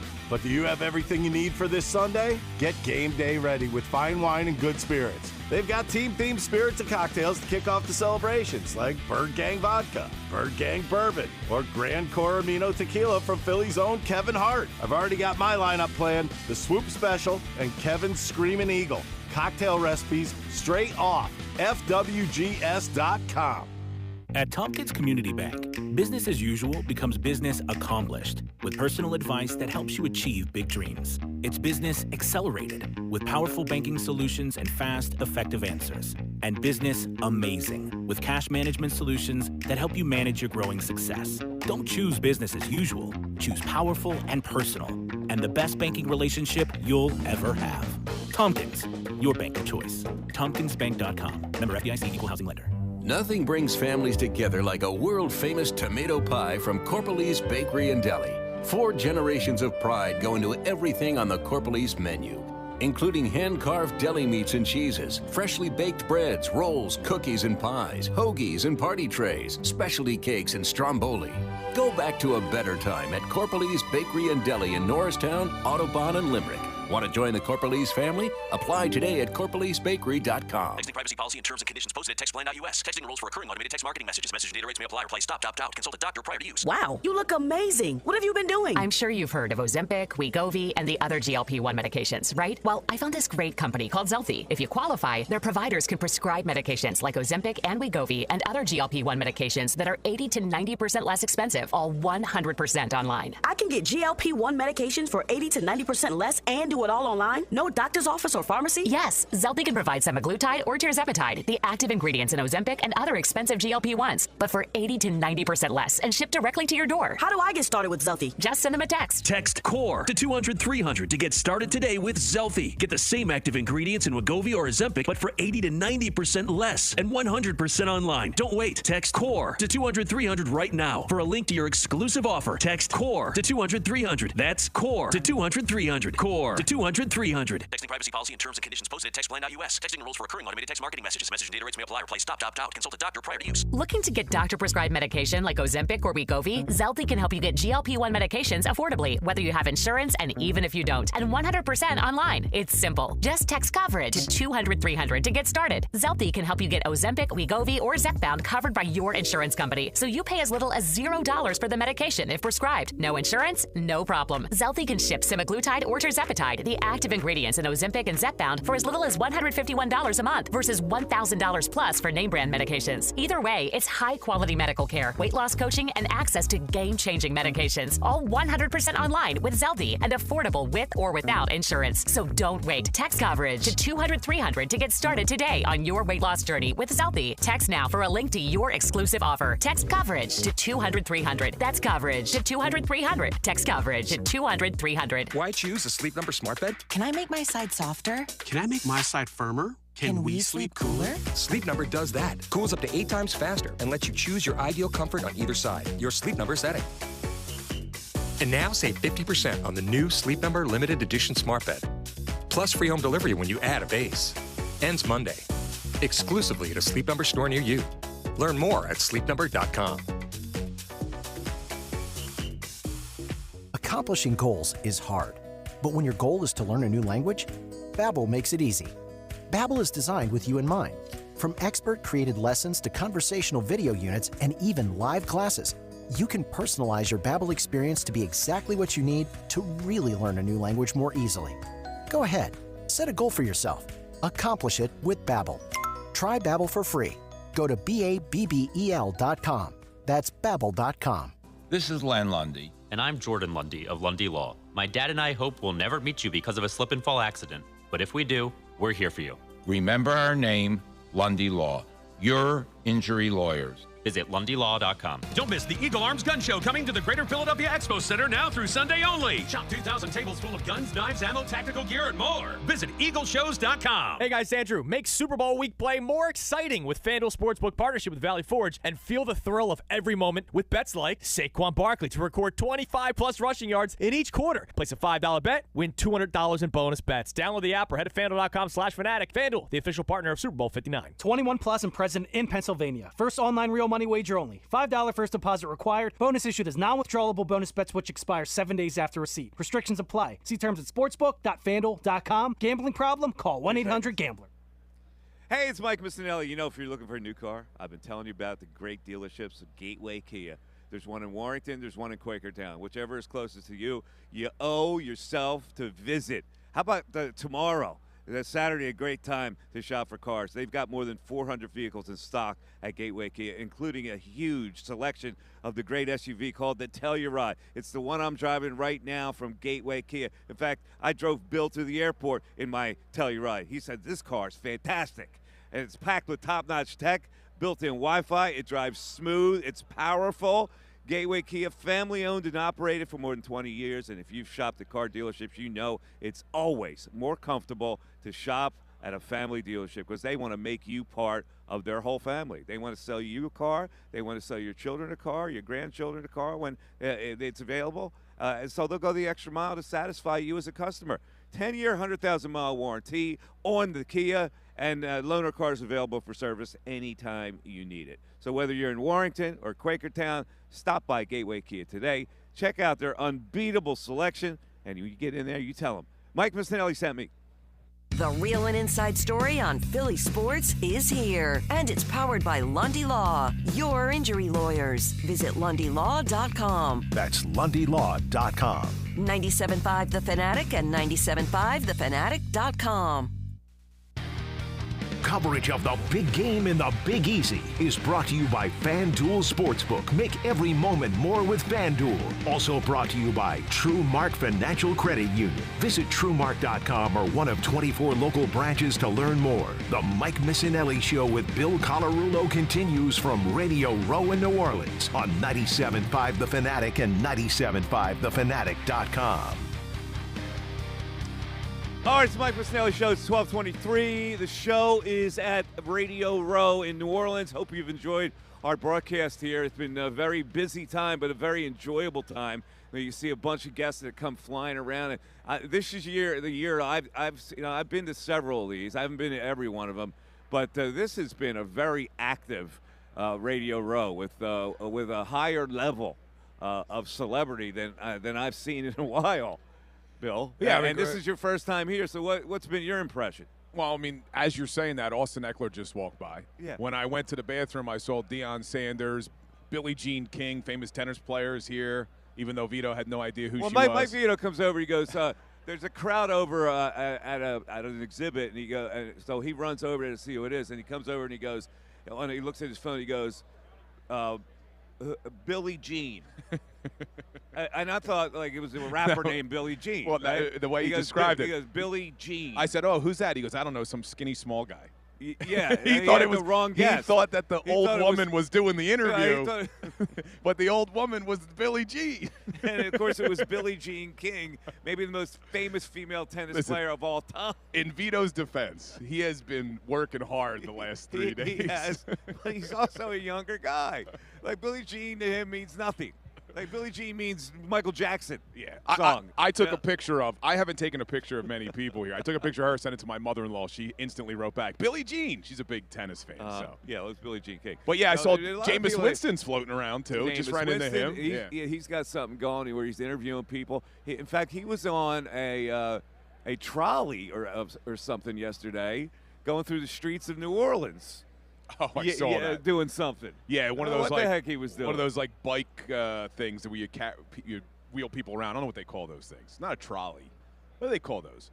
Where you have the bicycle and it's attached to the back. Oh yeah, I don't. Anyway, that's what he a bike taxi. A rickshaw. Something like that. Yeah, it was like that. It was like a bicycle rickshaw. There you go. Thank you, Jen Scordo. All right, it ain't bad. We're waiting on Daryl Morey. So before we get to Daryl, let's take a call from Obaji from the Poconos. What's up, Obaji? Hey, how you doing? Good, man. How you doing? Doing good. That's the first time my name was ever pronounced like that. It's actually Obai, but I like that pronunciation. It's Obai? Okay, yeah. It looked like it's a J. I'm looking at a screen from far away, so it looked like it was O-B-A-J. I'll tell you what, though, we're going to have to put you on hold here because we have the man. Let me see if I can put him on hold. Is that the hold button? Yeah, that's the hold button. All right, ladies and gentlemen, the president of basketball operations for the Philadelphia 76ers, who met with the media a little earlier. Trade deadline's over. They got a couple of good younger players to add to this roster. Daryl Morey joins us. Daryl, how you doing? Mike, Bill, hey, thanks for having me on. Yeah, it's been a long time since we've talked. So As you can, I'm not saying anything different. You understand that this fan base is probably amazingly frustrated for the way the season has turned out after the prospects as it started. So I'm going to have to ask you some tough questions here. So don't get mad at me, okay? I like okay. tough questions. We're all frustrated. All right. I like it. So I heard you say today, first of all, do you still think this can be a special season? Explain to the fans why you think that.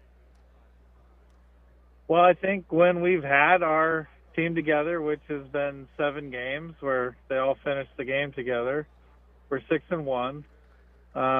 Hopefully tonight, it looks like we might have game number 8 tonight.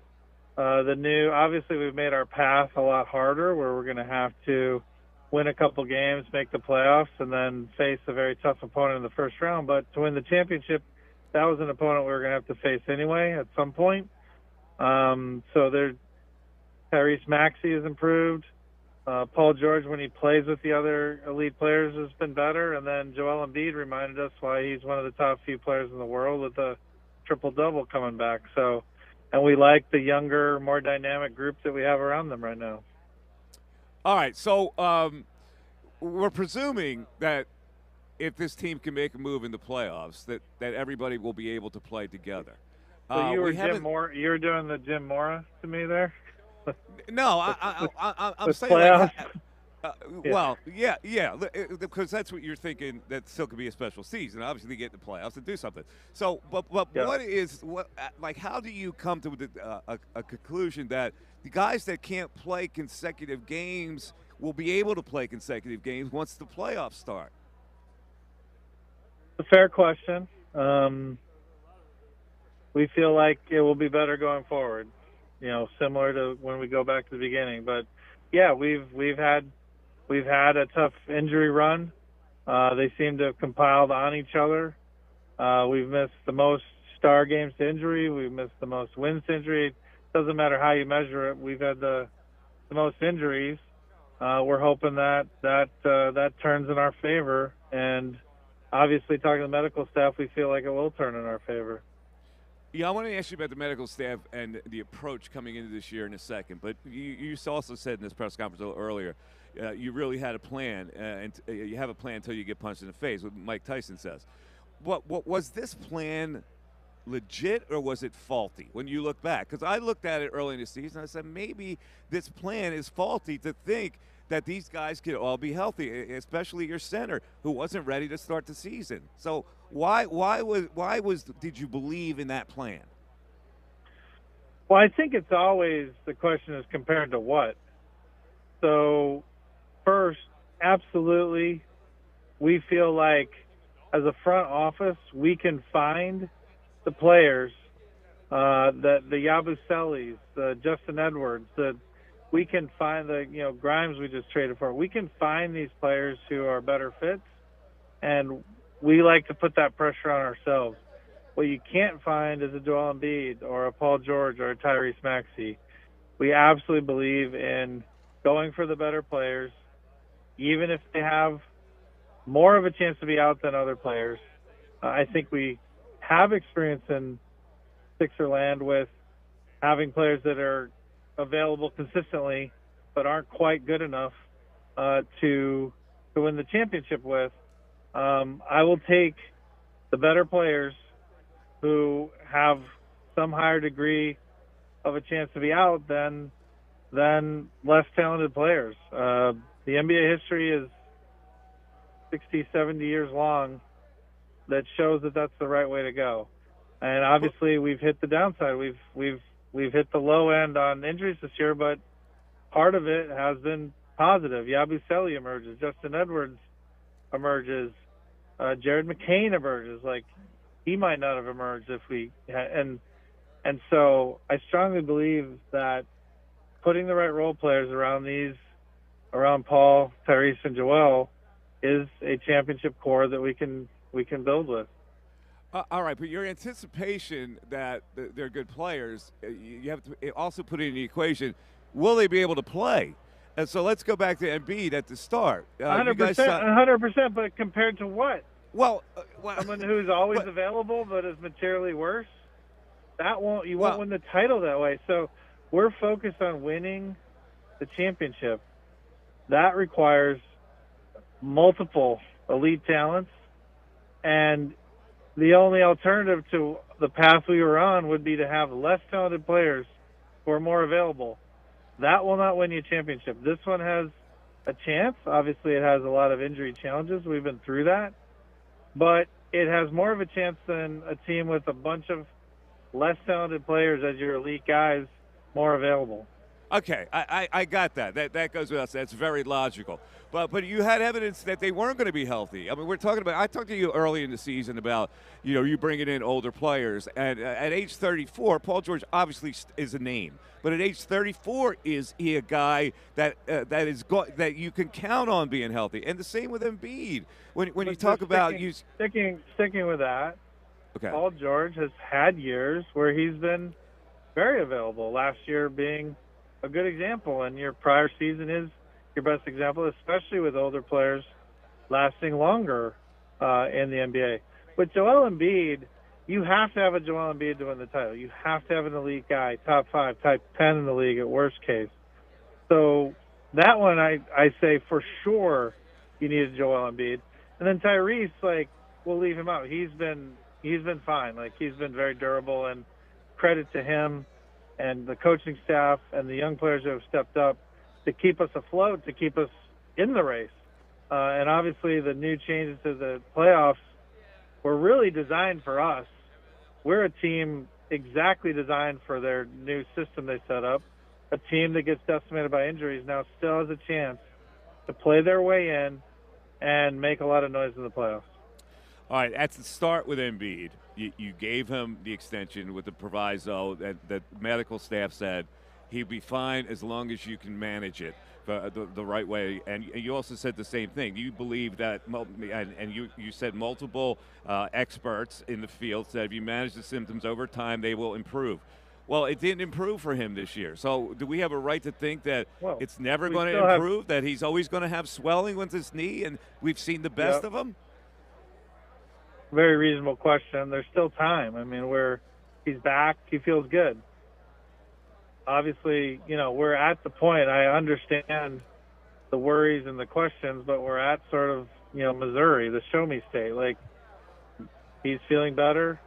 We feel good about how he's going to be down the home stretch here, which was the focus. Obviously, we absolutely could have used him a lot more earlier, and that's been frustrating for Joel primarily, who's fighting every day to get out there. But at the end of the day, I understand the questions. I would have them too. It really comes down to let's see how it plays out. It just seems that when he plays, and he plays well, and then the swelling comes back, and so I just think if we're counting on that to go into the playoffs, you can't really exist that way to win anything. If he's going to play a game and he's going to have swelling. I'm just trying to figure out how you're going to get around that. Yeah, if that continues how it has, that will be frustrating. But again, I'd point out, what's your alternative plan? There's not another top 5 or 10 player who would give us a chance to win.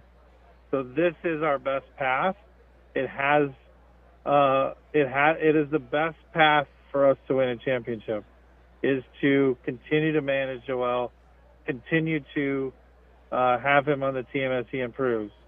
I don't see another path that gives us what everyone in Philly wants, which is another 76ers championship. I got that. You have to ride with Embiid, and you have really no choice. There's no other alternative but to hope and try to manage it and get through the whole thing. There was a control on your part, though, to surround him with role players. And I spoke to you the first day of training camp, and I asked you a question about, don't you think you're loading up on role players that are too elderly? The same thing happened kind of last year.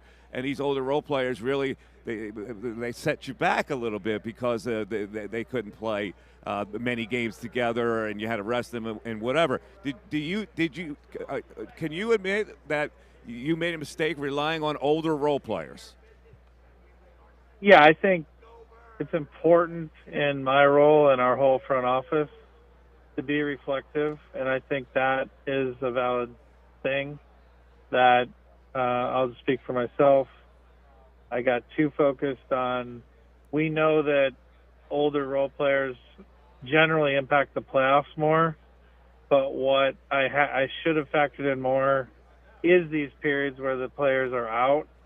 They don't carry you through them as much as we needed. And so that's why at this deadline we got younger and more dynamic. I do think that is an area that I should have done a better job.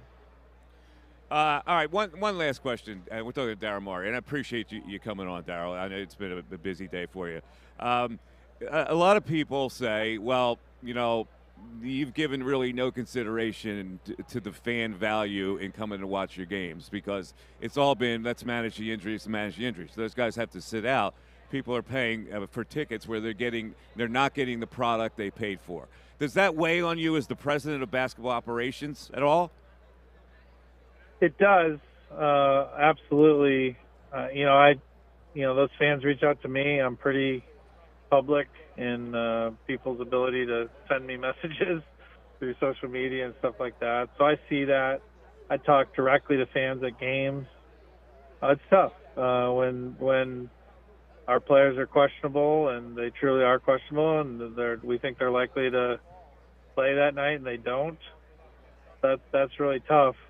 I do think I have prioritized over that increasing our odds to win the championship, like we've discussed.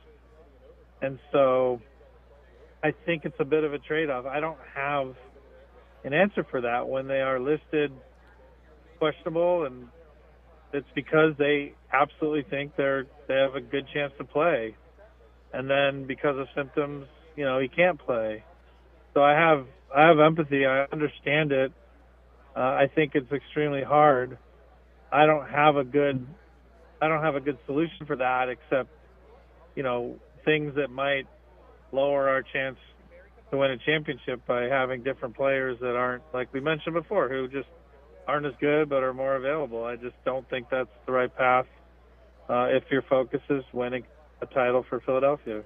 All right, last question. Should we expect, meaning the fan base and everybody who covers the Sixers or pays attention to the Sixers, should we expect that if you guys get into the playoffs, that this team would play well enough and surge well enough to actually be a contender that can beat the Clevelands or the Bostons or the New Yorks?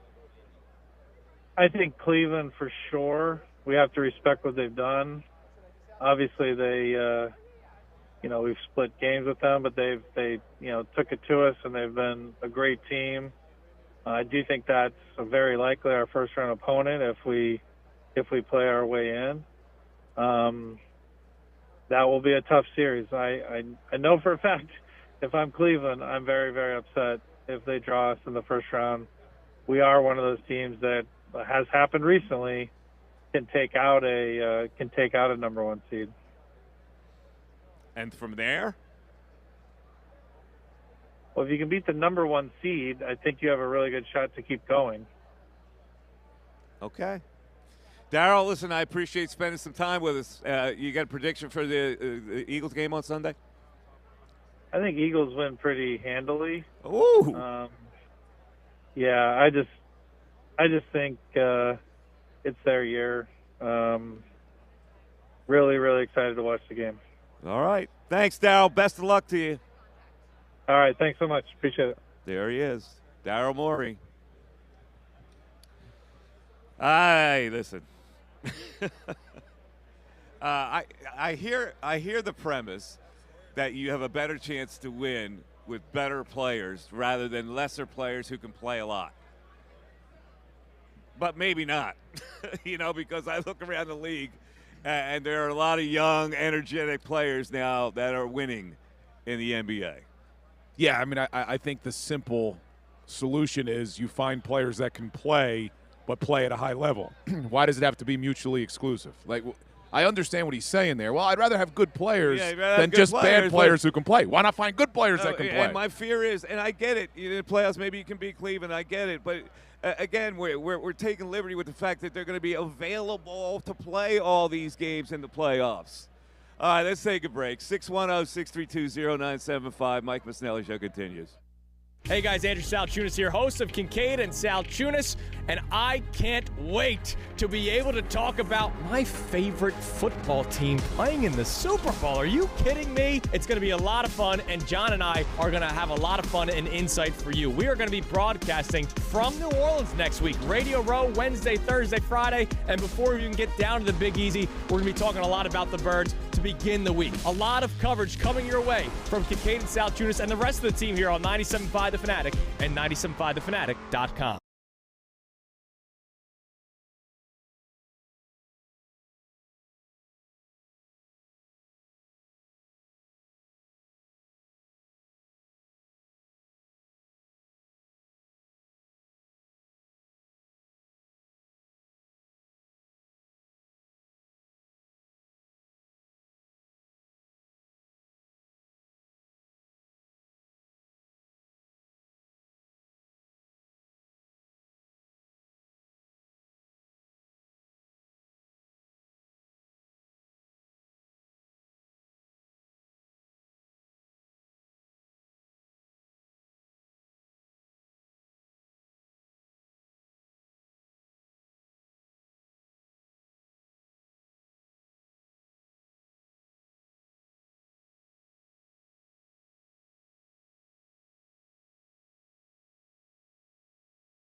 Mike Missanelli. 97.5 The Fanatic and 97.5thefanatic.com. All righty, it's the Mike Missanelli Show. We're at Radio Row here as we got a couple days before we get to the big game, Eagles and Chiefs. A little earlier I said that the ESPN people that cover football for ESPN from the highest levels to the lowest levels of the, let's see, it was 67 people, and 41 of them, of the 67, picked the Chiefs.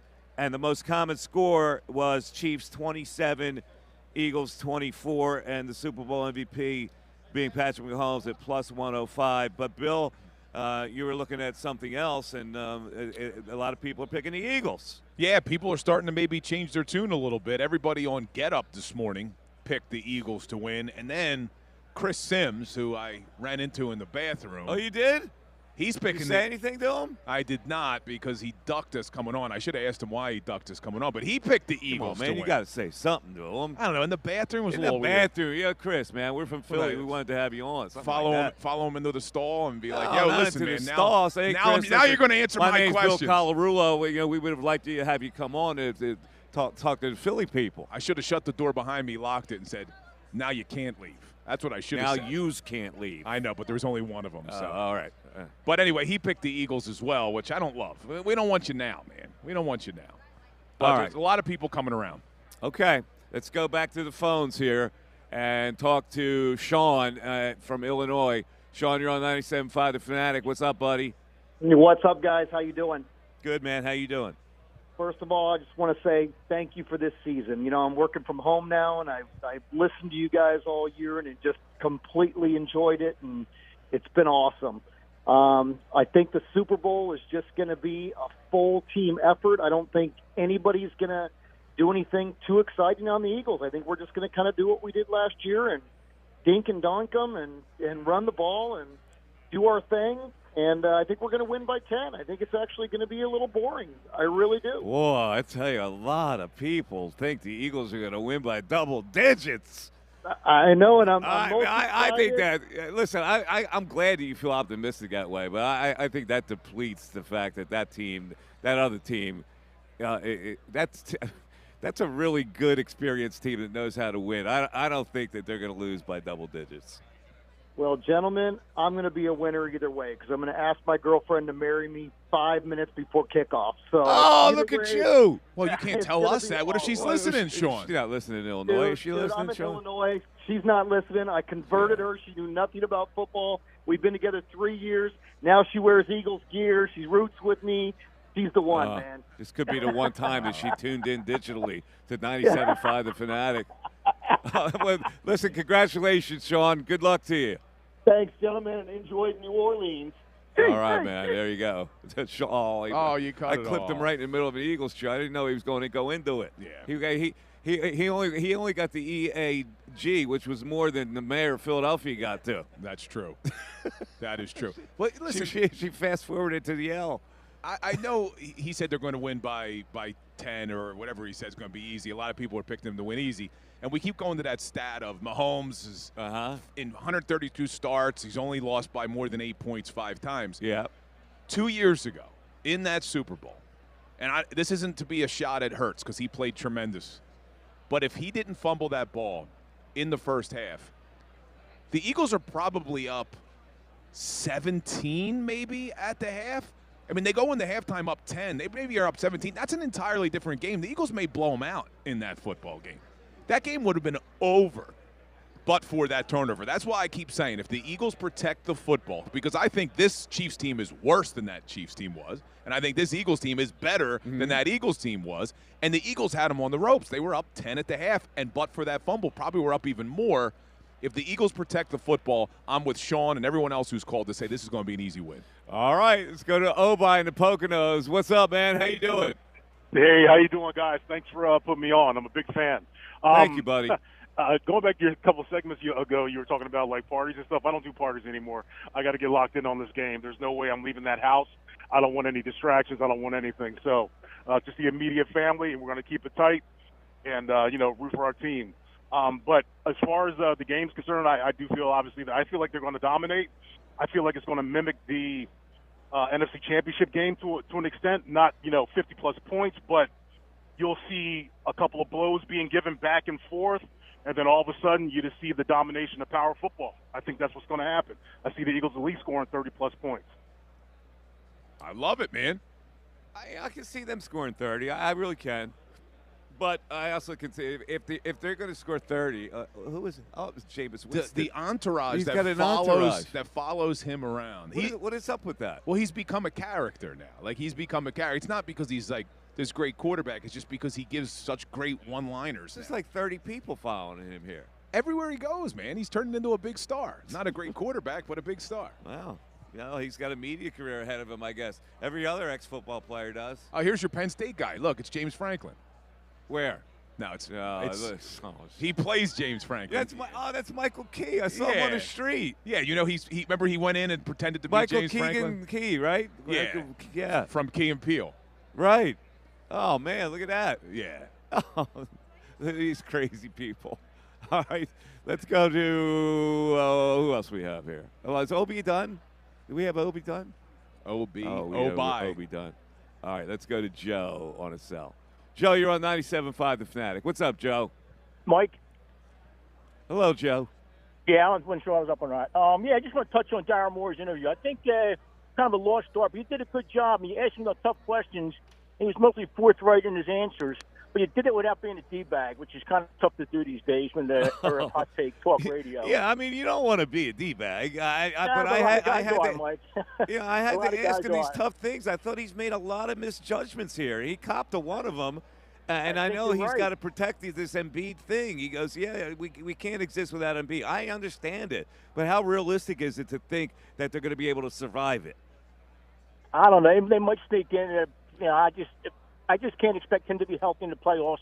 He hasn't been healthy all year. He's not going to hit a magic button or whatever. I hear you. I get it. But I agree with the last two callers, man. I haven't told you in a couple months, but I think this is the best Eagles team I've ever seen in my lifetime. I think I told you that before.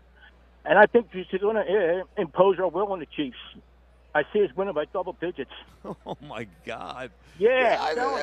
Listen, this is excellent. A lot of people, Eagle fans, are very confident about this game. And I guess I'm missing the boat. Like, I'm not as I'm confident they're going to win. I'm not confident that they're going to win by double digits. I don't mean a blowout, but I think hopefully I'm looking for a victory formations at the end of the game. I just think that we're a better team than we were 2 years ago, much better.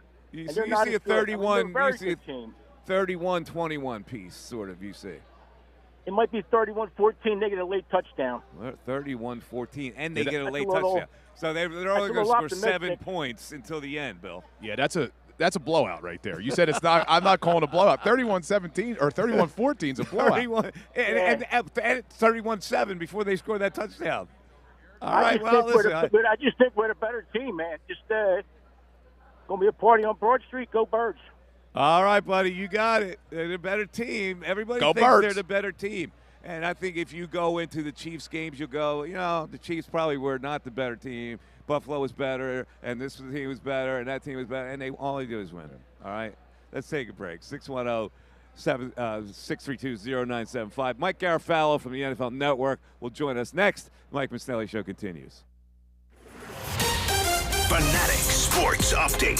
2 days away. I'm Ray Dunn. This update is brought to you by Corona. Join 97.5 The Fanatic this Sunday at Patty Wax on South Street starting at 2 p.m. for the big game pregame show and watch party with Andrew and Connor. Enjoy $5 Coronas, $5 Modelo drafts, and exclusive prizes. Don't miss out. Details at 975thefanatic.com. Please drink responsibly. 2 days away from Super Bowl 59. Eagles and Chiefs down there in New Orleans. Mike and Bill continuing to broadcast live from Radio Row. We had Super Bowl 52 champion Rodney McLeod on earlier today. Catch that on our website one more time. We also had Super Bowl 52 champion Torrey Smith yesterday. Talk about all the different ways this team could beat you. Running the ball builds one person's confidence more than everyone else, and that's Jalen Hurts. That's not saying Jalen Hurts isn't capable. Jalen Hurts is 1,000% capable of being the guy and being the reason why this team wins the game. However, Howie Roseman has done an amazing job building a roster to whereas it doesn't have to be that way. You can play balanced football.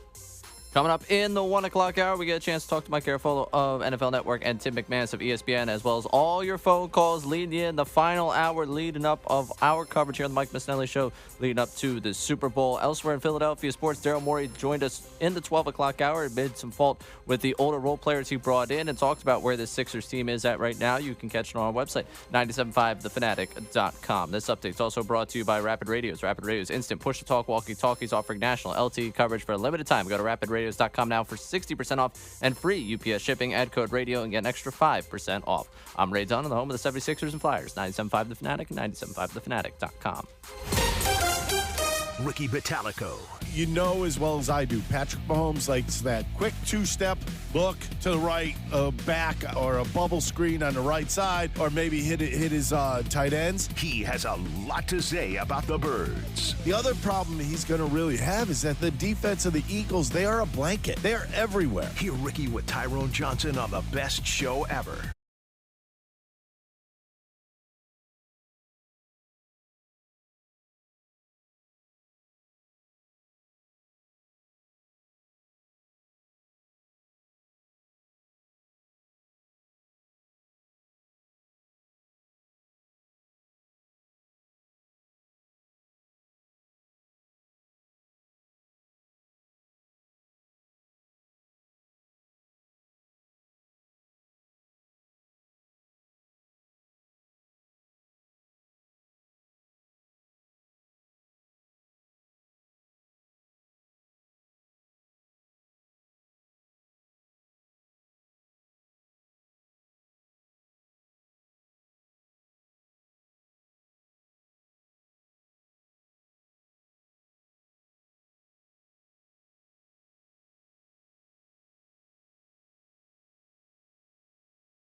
Oh, it's 1 o'clock.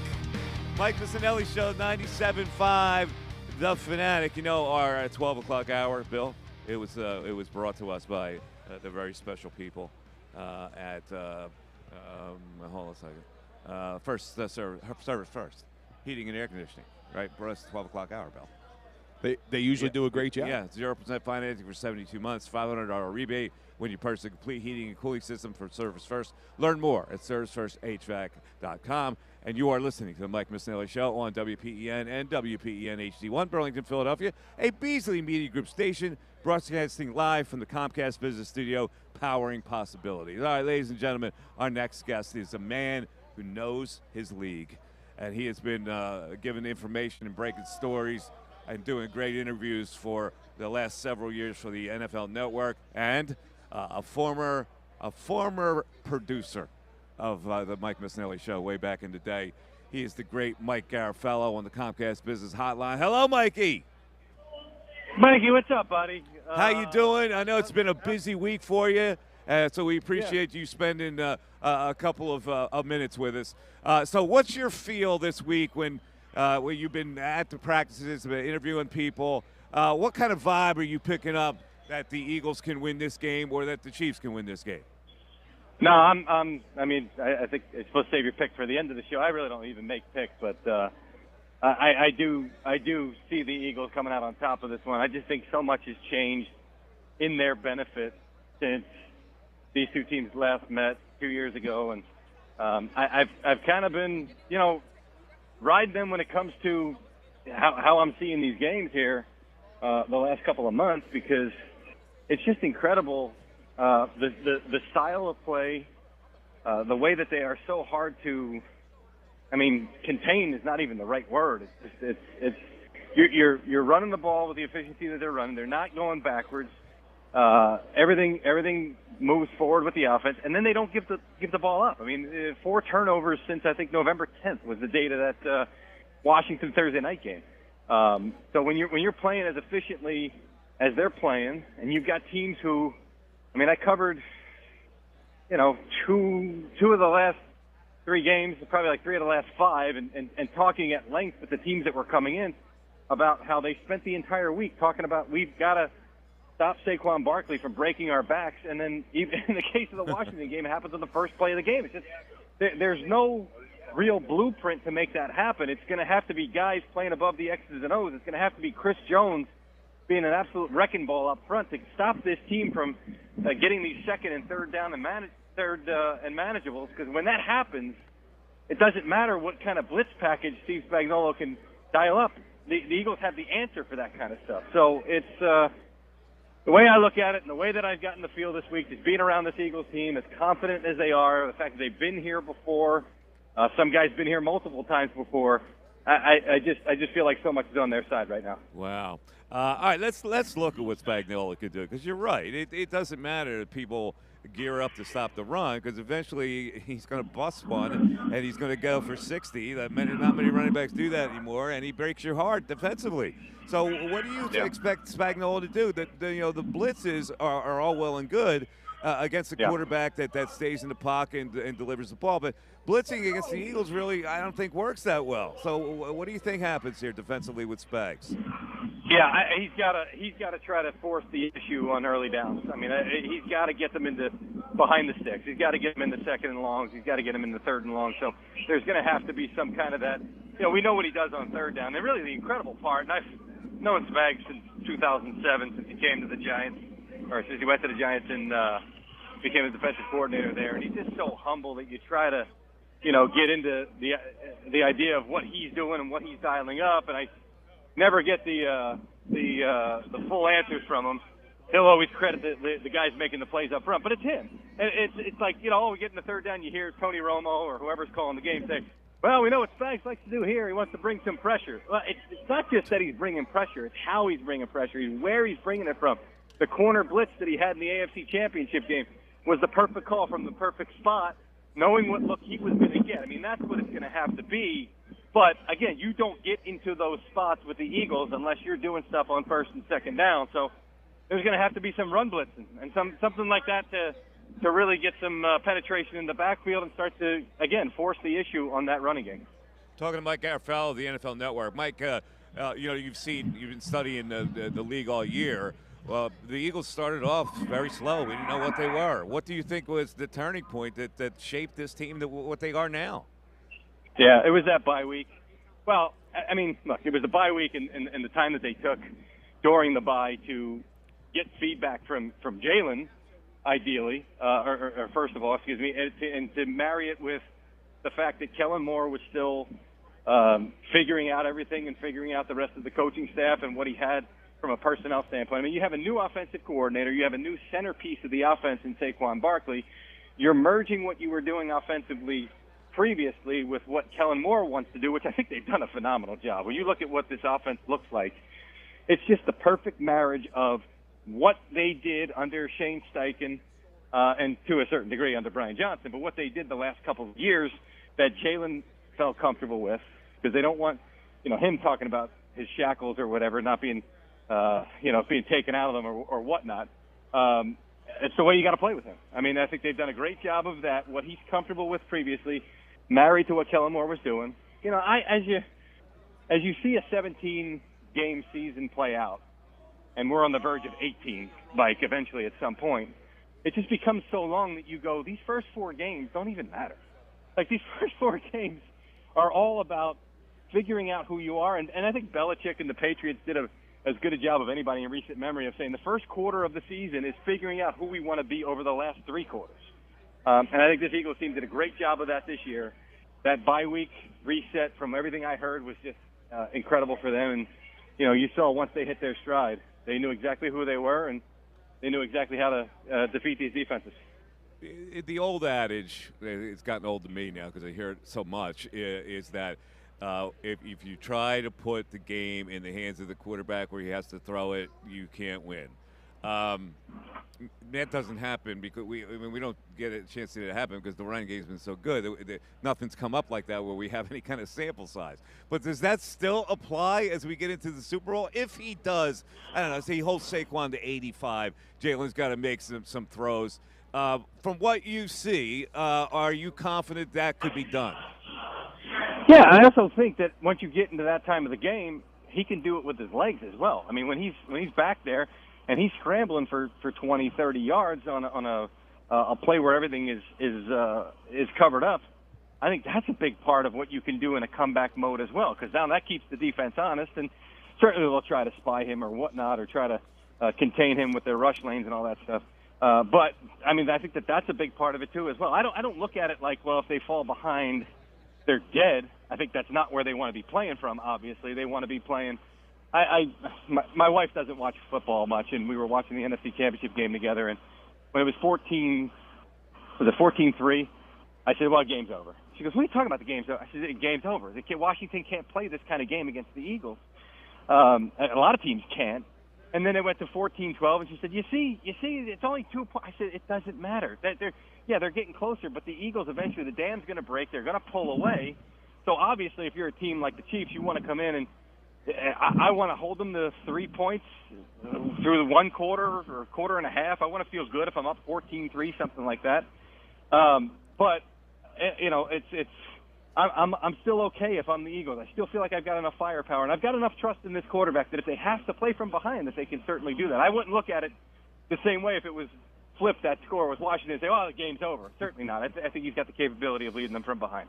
All right, last question. As a Philadelphian, this would be the second Super Bowl championship. The city burst open during the first one. Could it even get more burst open the second one?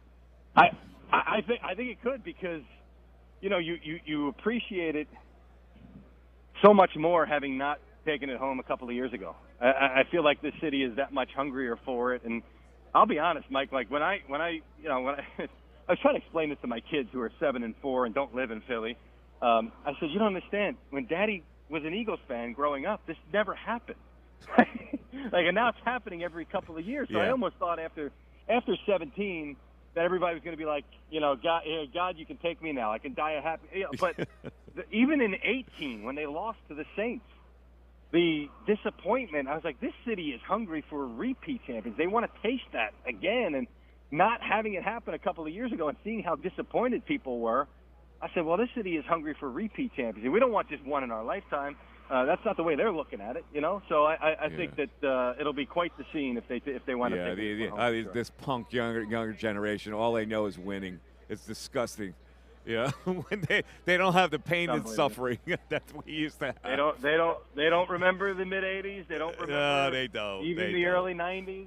You know, Yeah. it's and look, I can appreciate it, and I can appreciate what top down what Jeffrey Lurie has done. And I know that a couple of years ago we were talking about, well, he's interfering too much, but he's a passionate owner who wants to be involved to a certain extent, allows Howie Roseman to do what he needs to do, and I think. What Howie has done, realizing that there were transitional periods for this team and knowing that you can't tear it down in Philly. Like, you can't tank in Philly. You have to remain competitive while you're, readjusting this. And I think, going back to the drafting of Jalen Hurts, I don't think he ever thought Jalen Hurts was going to be the franchise quarterback here. I think he thought Jalen Hurts was going to be a second-round pick that he can turn into a first-round pick. I think that's the way that he was thinking on that one. I agree. And it just so happened that he got himself a franchise quarterback. But that's part of the byproduct of planning ahead and doing things the right way, and they've just done a great job to set themselves up, not only for success the last couple of years, but for years to come. Mike Garafalo from the NFL Network. Mikey, thank you so much. Continued success to you, and we'll look forward to your reports for this weekend. You got it, pal. Thanks for having me. Everybody enjoy your Super Bowl weekend, whether you're here in New Orleans or back in Philly. Enjoy it. All right, buddy. Thank you. There's Mike Garafalo checking in with us, South Philly man. South Philly man, former producer of the Mike Missanelli Show. Former producer, one of my former producers. They used to call him Little Cuz. Oh, Little Cuz. If Anthony was Big Cuz. Big Cuz and Little Cuz. They called him Little Cuz. All right, 610-632-0975. We'll take a break. Back after this with your calls. Tyrone Johnson. There are two major flaws.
117. Mike Missanelli Show, 97.5. The Fanatic live from Radio Row. The Super Bowl week here. It's really getting active. There's been a ton of people coming through here. There's Debo. There's Debo Samuel.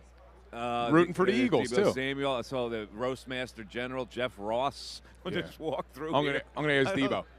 Yo, Debo, Philly Radio, who you rooting for? Oh, he gave me a big. Come on, He Debo. snubbed ya. Come on, Debo. Debo snubbed you. He said he was rooting for the Eagles. He don't like Philly Radio, man. He don't like us. Oh, man, that's unbelievable. What a snub action. What a snub from Debo Samuel. I didn't like him before. I like him less now. He looked at you like death. He looked at me as soon as I said Philly Radio. He turned his head. Oh man. Damn, Debo about Samuel. that? Now, here's what's crazy. There's all these, like, Hall of Fame players here, all these big-name players. I just got to meet my favorite player as a kid. Mark McMillan. Mark McMillan. I know a lot of people don't think favorite player would think Mark McMillan when I was a kid for whatever reason. It's the oddest thing I've ever They heard. had Eric Allen on the team who just made the Hall of Fame. By the way, we haven't wished our congratulations to Eric Allen. Long overdue. Yes, in the Hall of Fame. Finally Eric makes Allen. the Hall of Fame. Another one from that squad. Saquon Hall of Barkley, Fame. Offensive Player of the Year last night. And then, were you surprised, Josh Allen, or did you think he was going to win MVP? I didn't have a problem with it.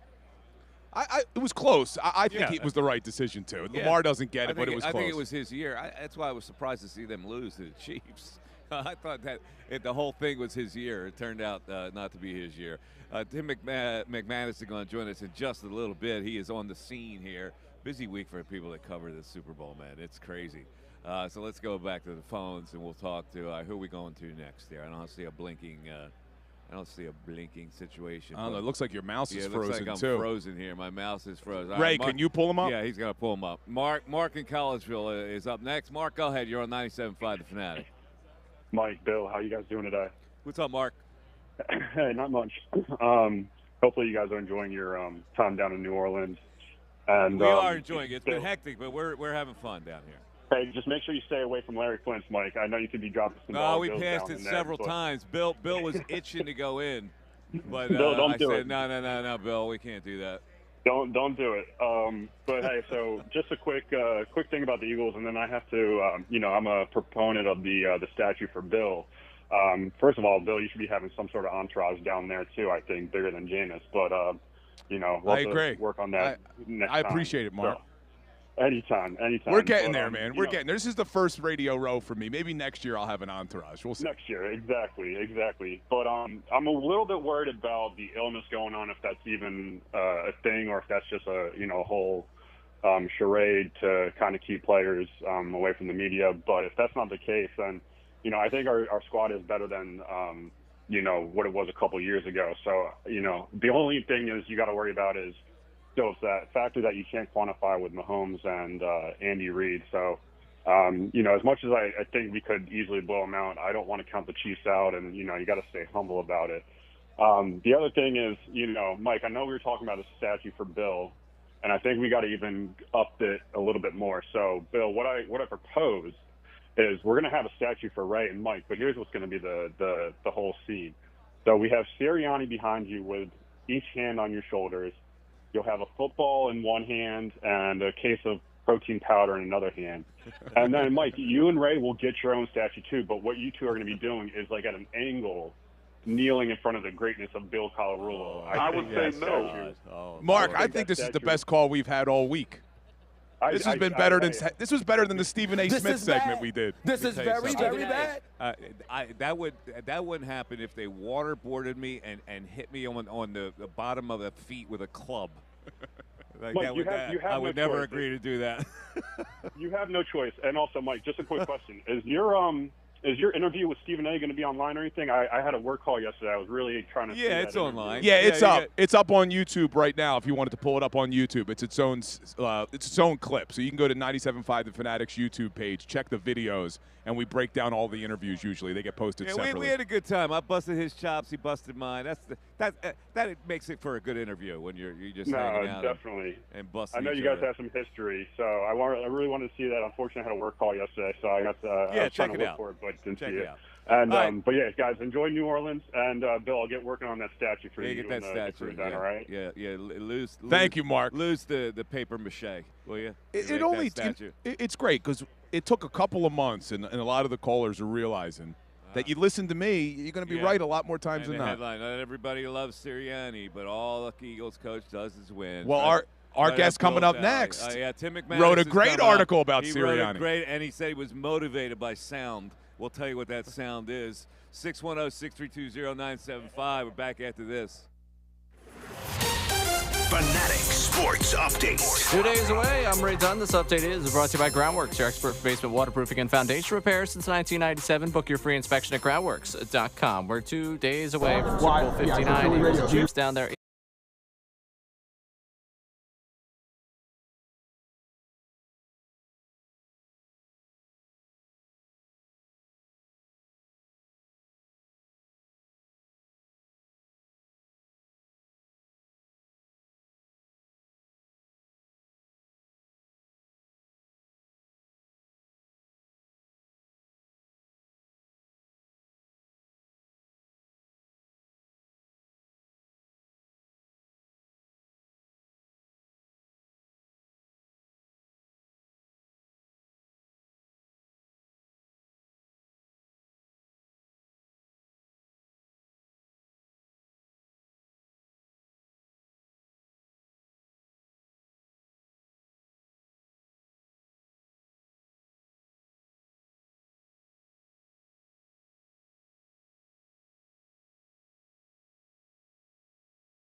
right, ladies and gentlemen, it's 129 on the Mike Missanelli Show on 97.5 The Fanatic, and we got to bring in the man who covers the Eagles for ESPN.com. We'll be a regular guest on the Mike Missanelli Show, and he sits down with us today. Tim McManus, the great Timmy. Hi, hello, Tim. How you doing? I'm doing great. It's great to be on with you guys live and in person here from New Orleans. It is. Now, this is the first venture you've come through Radio Row here? No, I took one 2 days ago. I went through. I had some podcast requests, so took a spin through.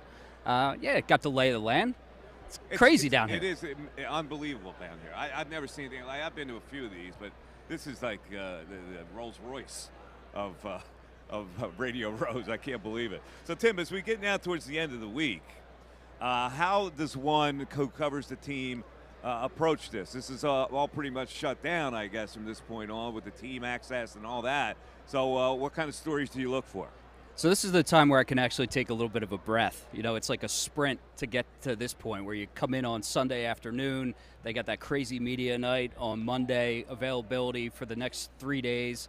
And then on Friday, it gets a little bit quiet before the game. And so you're just you're looking out for news stories that come across, like Brandon Graham, does he get activated? You're trying to keep tabs to see if anything's happening health-wise going on with Philly, things like that. And that's the big deal. All right, so you've been studying them all week. You've been around the whole thing. What vibe are you picking up from the Philadelphia Eagles here? So definitely very businesslike and focused on themselves, I think, is the main point. And I feel like there was an inflection point during this season. It was the last time in the regular season that they played the Commanders. Remember Brian Robinson said something that week like they were the better team, and they used that as bulletin board material. And I feel like they were sort of riding on emotions during that game. And, of course, a lot happened. Jalen Hurts got injured in the whole deal. But you also had C.J. Gardner-Johnson get kicked out. And they just didn't seem to be quite in the right headspace. I think the bottom line for this team is they're the most talented roster in football. And what they have to do is just kind of, they can harness some emotion. But basically if they focus on execution, then 99 times out of 100, they're going to beat the team opposite them because of how good they are. So that's what it felt like. There's media members going around this week, Mike, that were asking about the fact that the Chiefs were trying to get three-peat, off of Pat Riley or however that was, trying to get the trademark, seeing if they were using any of that. And everybody's like, no, it's just kind of about us. So that's sort of the vibe, very business-like, head down, not trying to get wrapped up in any outside noise. All right, now I was looking at some information that the ESPN people were surveyed on this game, and it was 41-26 in favor of the Chiefs, with the most prevalent score coming out as 27-24. I don't know. I talk to people that are Eagle fans, and they go double digits. This is not like I've never seen them more confident. And I go, the smart people go, you can't pick double digits against a team like the Chiefs that have that kind of pedigree. They don't lose by double digits. So it's like the irresistible force in the immovable object. How do you come out on that? I think it's going to be a close game, a nail-biting game. I mean, are the Eagles capable of double-digit win? Yeah, they're capable of it. But the Chiefs, they just major in close games. 12-0 this season in one-score games. The amount of times that Patrick Mahomes has been beaten by double digits in his career is close to zero. So I don't really see that happening. And if you look at the statistics for him, and it played out in Super Bowl 57, he's got 7 touchdown passes in the Super Bowl. 5 of them have come in the fourth quarter or overtime. He just turns it on when the team needs it the most. And even if the Eagles have a little bit of a lead, you have to think that Mahomes and Reed are going to be accounted for at some point in this game. So I think it's going to be a nail-biter. And I agree. I mean, this is a guy who, you think you got him, it's 3rd and 7, and he's got the little pitter-patter feet, and he finds a guy, and it's a first down. And the kind of things that break your spirit as a defense. I mean, do you have any idea how Fangio plans to play this defensively? He hasn't been very successful against the Chiefs. Yeah, he's 0-8 lifetime against Mahomes. So some of that is the offensive performance opposite of Fangio that factored into that overall record. But I think he's going to lean on largely what got them here. It's going to be mostly, I think, a 4-man front that's going to be getting after Mahomes. I think he's going to be playing mostly zone coverage, trying to eliminate the big play. and relying on his back seven to tackle well. And it's really fascinating because what the Chiefs do well is also what the Eagles do well in that respect. Like, Mahomes has been getting the ball out really quick and relying on yards after the catch. And so the stat that caught my eye was that 58% of the receiving yards for the Chiefs this year is after the catch. That is the most since like 2006, right? So it's a very high number. That's what they try to do. But as we know, the Eagles try to funnel it in. You get the short completions, no problem, and then your secondary and your linebackers with the sound tackling make sure that you're not getting bit that way. So I feel like that's the way that it's going to go. Like Oren Burks, these guys in the secondary, can they tackle and make sure that those speedy receivers on the outside don't get that extra yak, that Mahomes doesn't kill them that way? That's to me largely what the game's going to be about. And when you're talking about that defense, I read an article you did, I think it was last week, where you said Vic Fangio's first message to the team was, it's not your fault that you don't work hard. Yeah. I mean, what has Vic Fangio meant to this defense in terms of their work ethic and their tackling, just everything that guy has done for the 2024 Eagles? Yeah, so Milt Williams told me that story. It was the first day of OTAs, and he walks to the front of the room, and he's like, it's not your fault you guys don't work hard. But now that I'm here, you're going to learn. So, the opening salvo from Fangio was a strong one, and he followed that up, really intently with the way that he expanded practices, made them harder, where a lot of the players have said, Bill, that they hadn't practiced this hard and worked this hard since they were in college. So they ratcheted it up. And as we know, it almost felt like country club for a little bit, the way that the Eagles were running their practice and their training camp operation. So he instilled that mindset, and then he partnered that with obviously deep knowledge of the game, 40 years as a professional coach, a scheme that everybody around the league is trying to mimic. And they talk about a guy who just basically has like next level insight. Like you and I, or more importantly, it would be like Fangio and somebody like one of his peers could be looking at the same film, and Ed Donatel, who worked with him for a long time, likened it to two people looking at a painting, and Fangio being the one to be able to see deep into that painting and understand and see something that nobody else can. And so there's been all of these edges that he's been able to relay to obviously a very talented group, and it's had obviously great success. Yeah, it's pretty amazing. All right, so I understand that you wrote, first of all, you wrote a glowing story on Nick Sirianni, the head football coach, and for inspiration, the rumor is that you did listen to Bill Colarulo sing Sirianni Love. Yeah, I just listened to that on repeat as I was turning that out. I texted Tim and I said, great article, and he said, I was listening to Sirianni Love when I wrote it. I mean, what else am I going to be listening to when I'm putting that praise on Nick? It's amazing. Timmy, as a journalist, you look at this, and this is a long season for you guys. It's funny, you get paid the same, whether it's a long season or just a short season. That's right. So what are the trials and tribulations of such a long season where you're in play every week with something?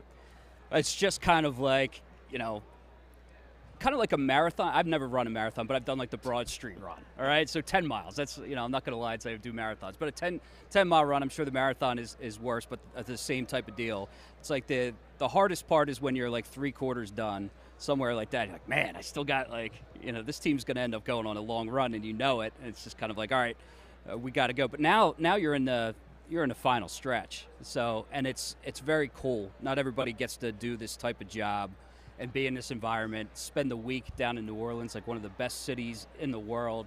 I'll be covering something that people are spending at a minimum $6,000 to get just in the building, and you get access to all that. So it's like, yeah, I mean, it's work like any other job in one sense, but in the other, it's like, come on, I'm covering football. It's all good. Having a lot of fun doing with it, and this is kind of the gravy. All right, right so now. when this is over, you do a follow-up weeks, and then you just disappear, right?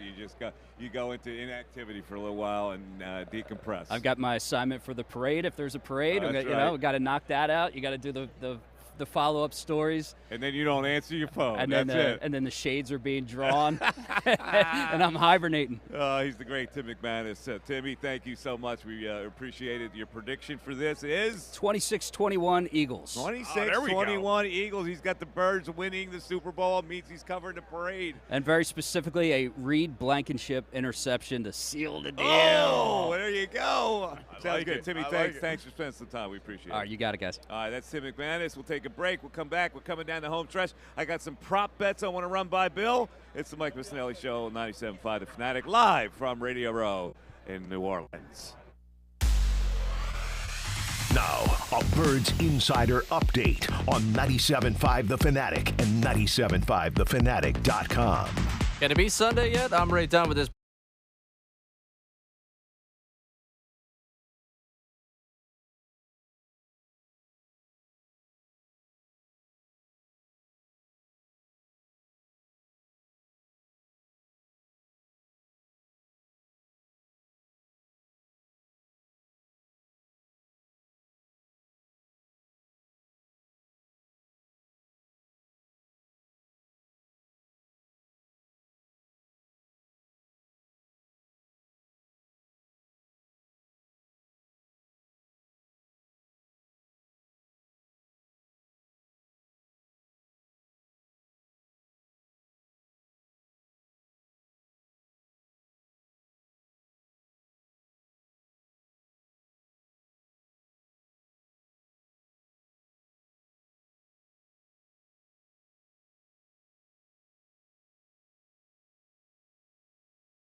Missanelli Show.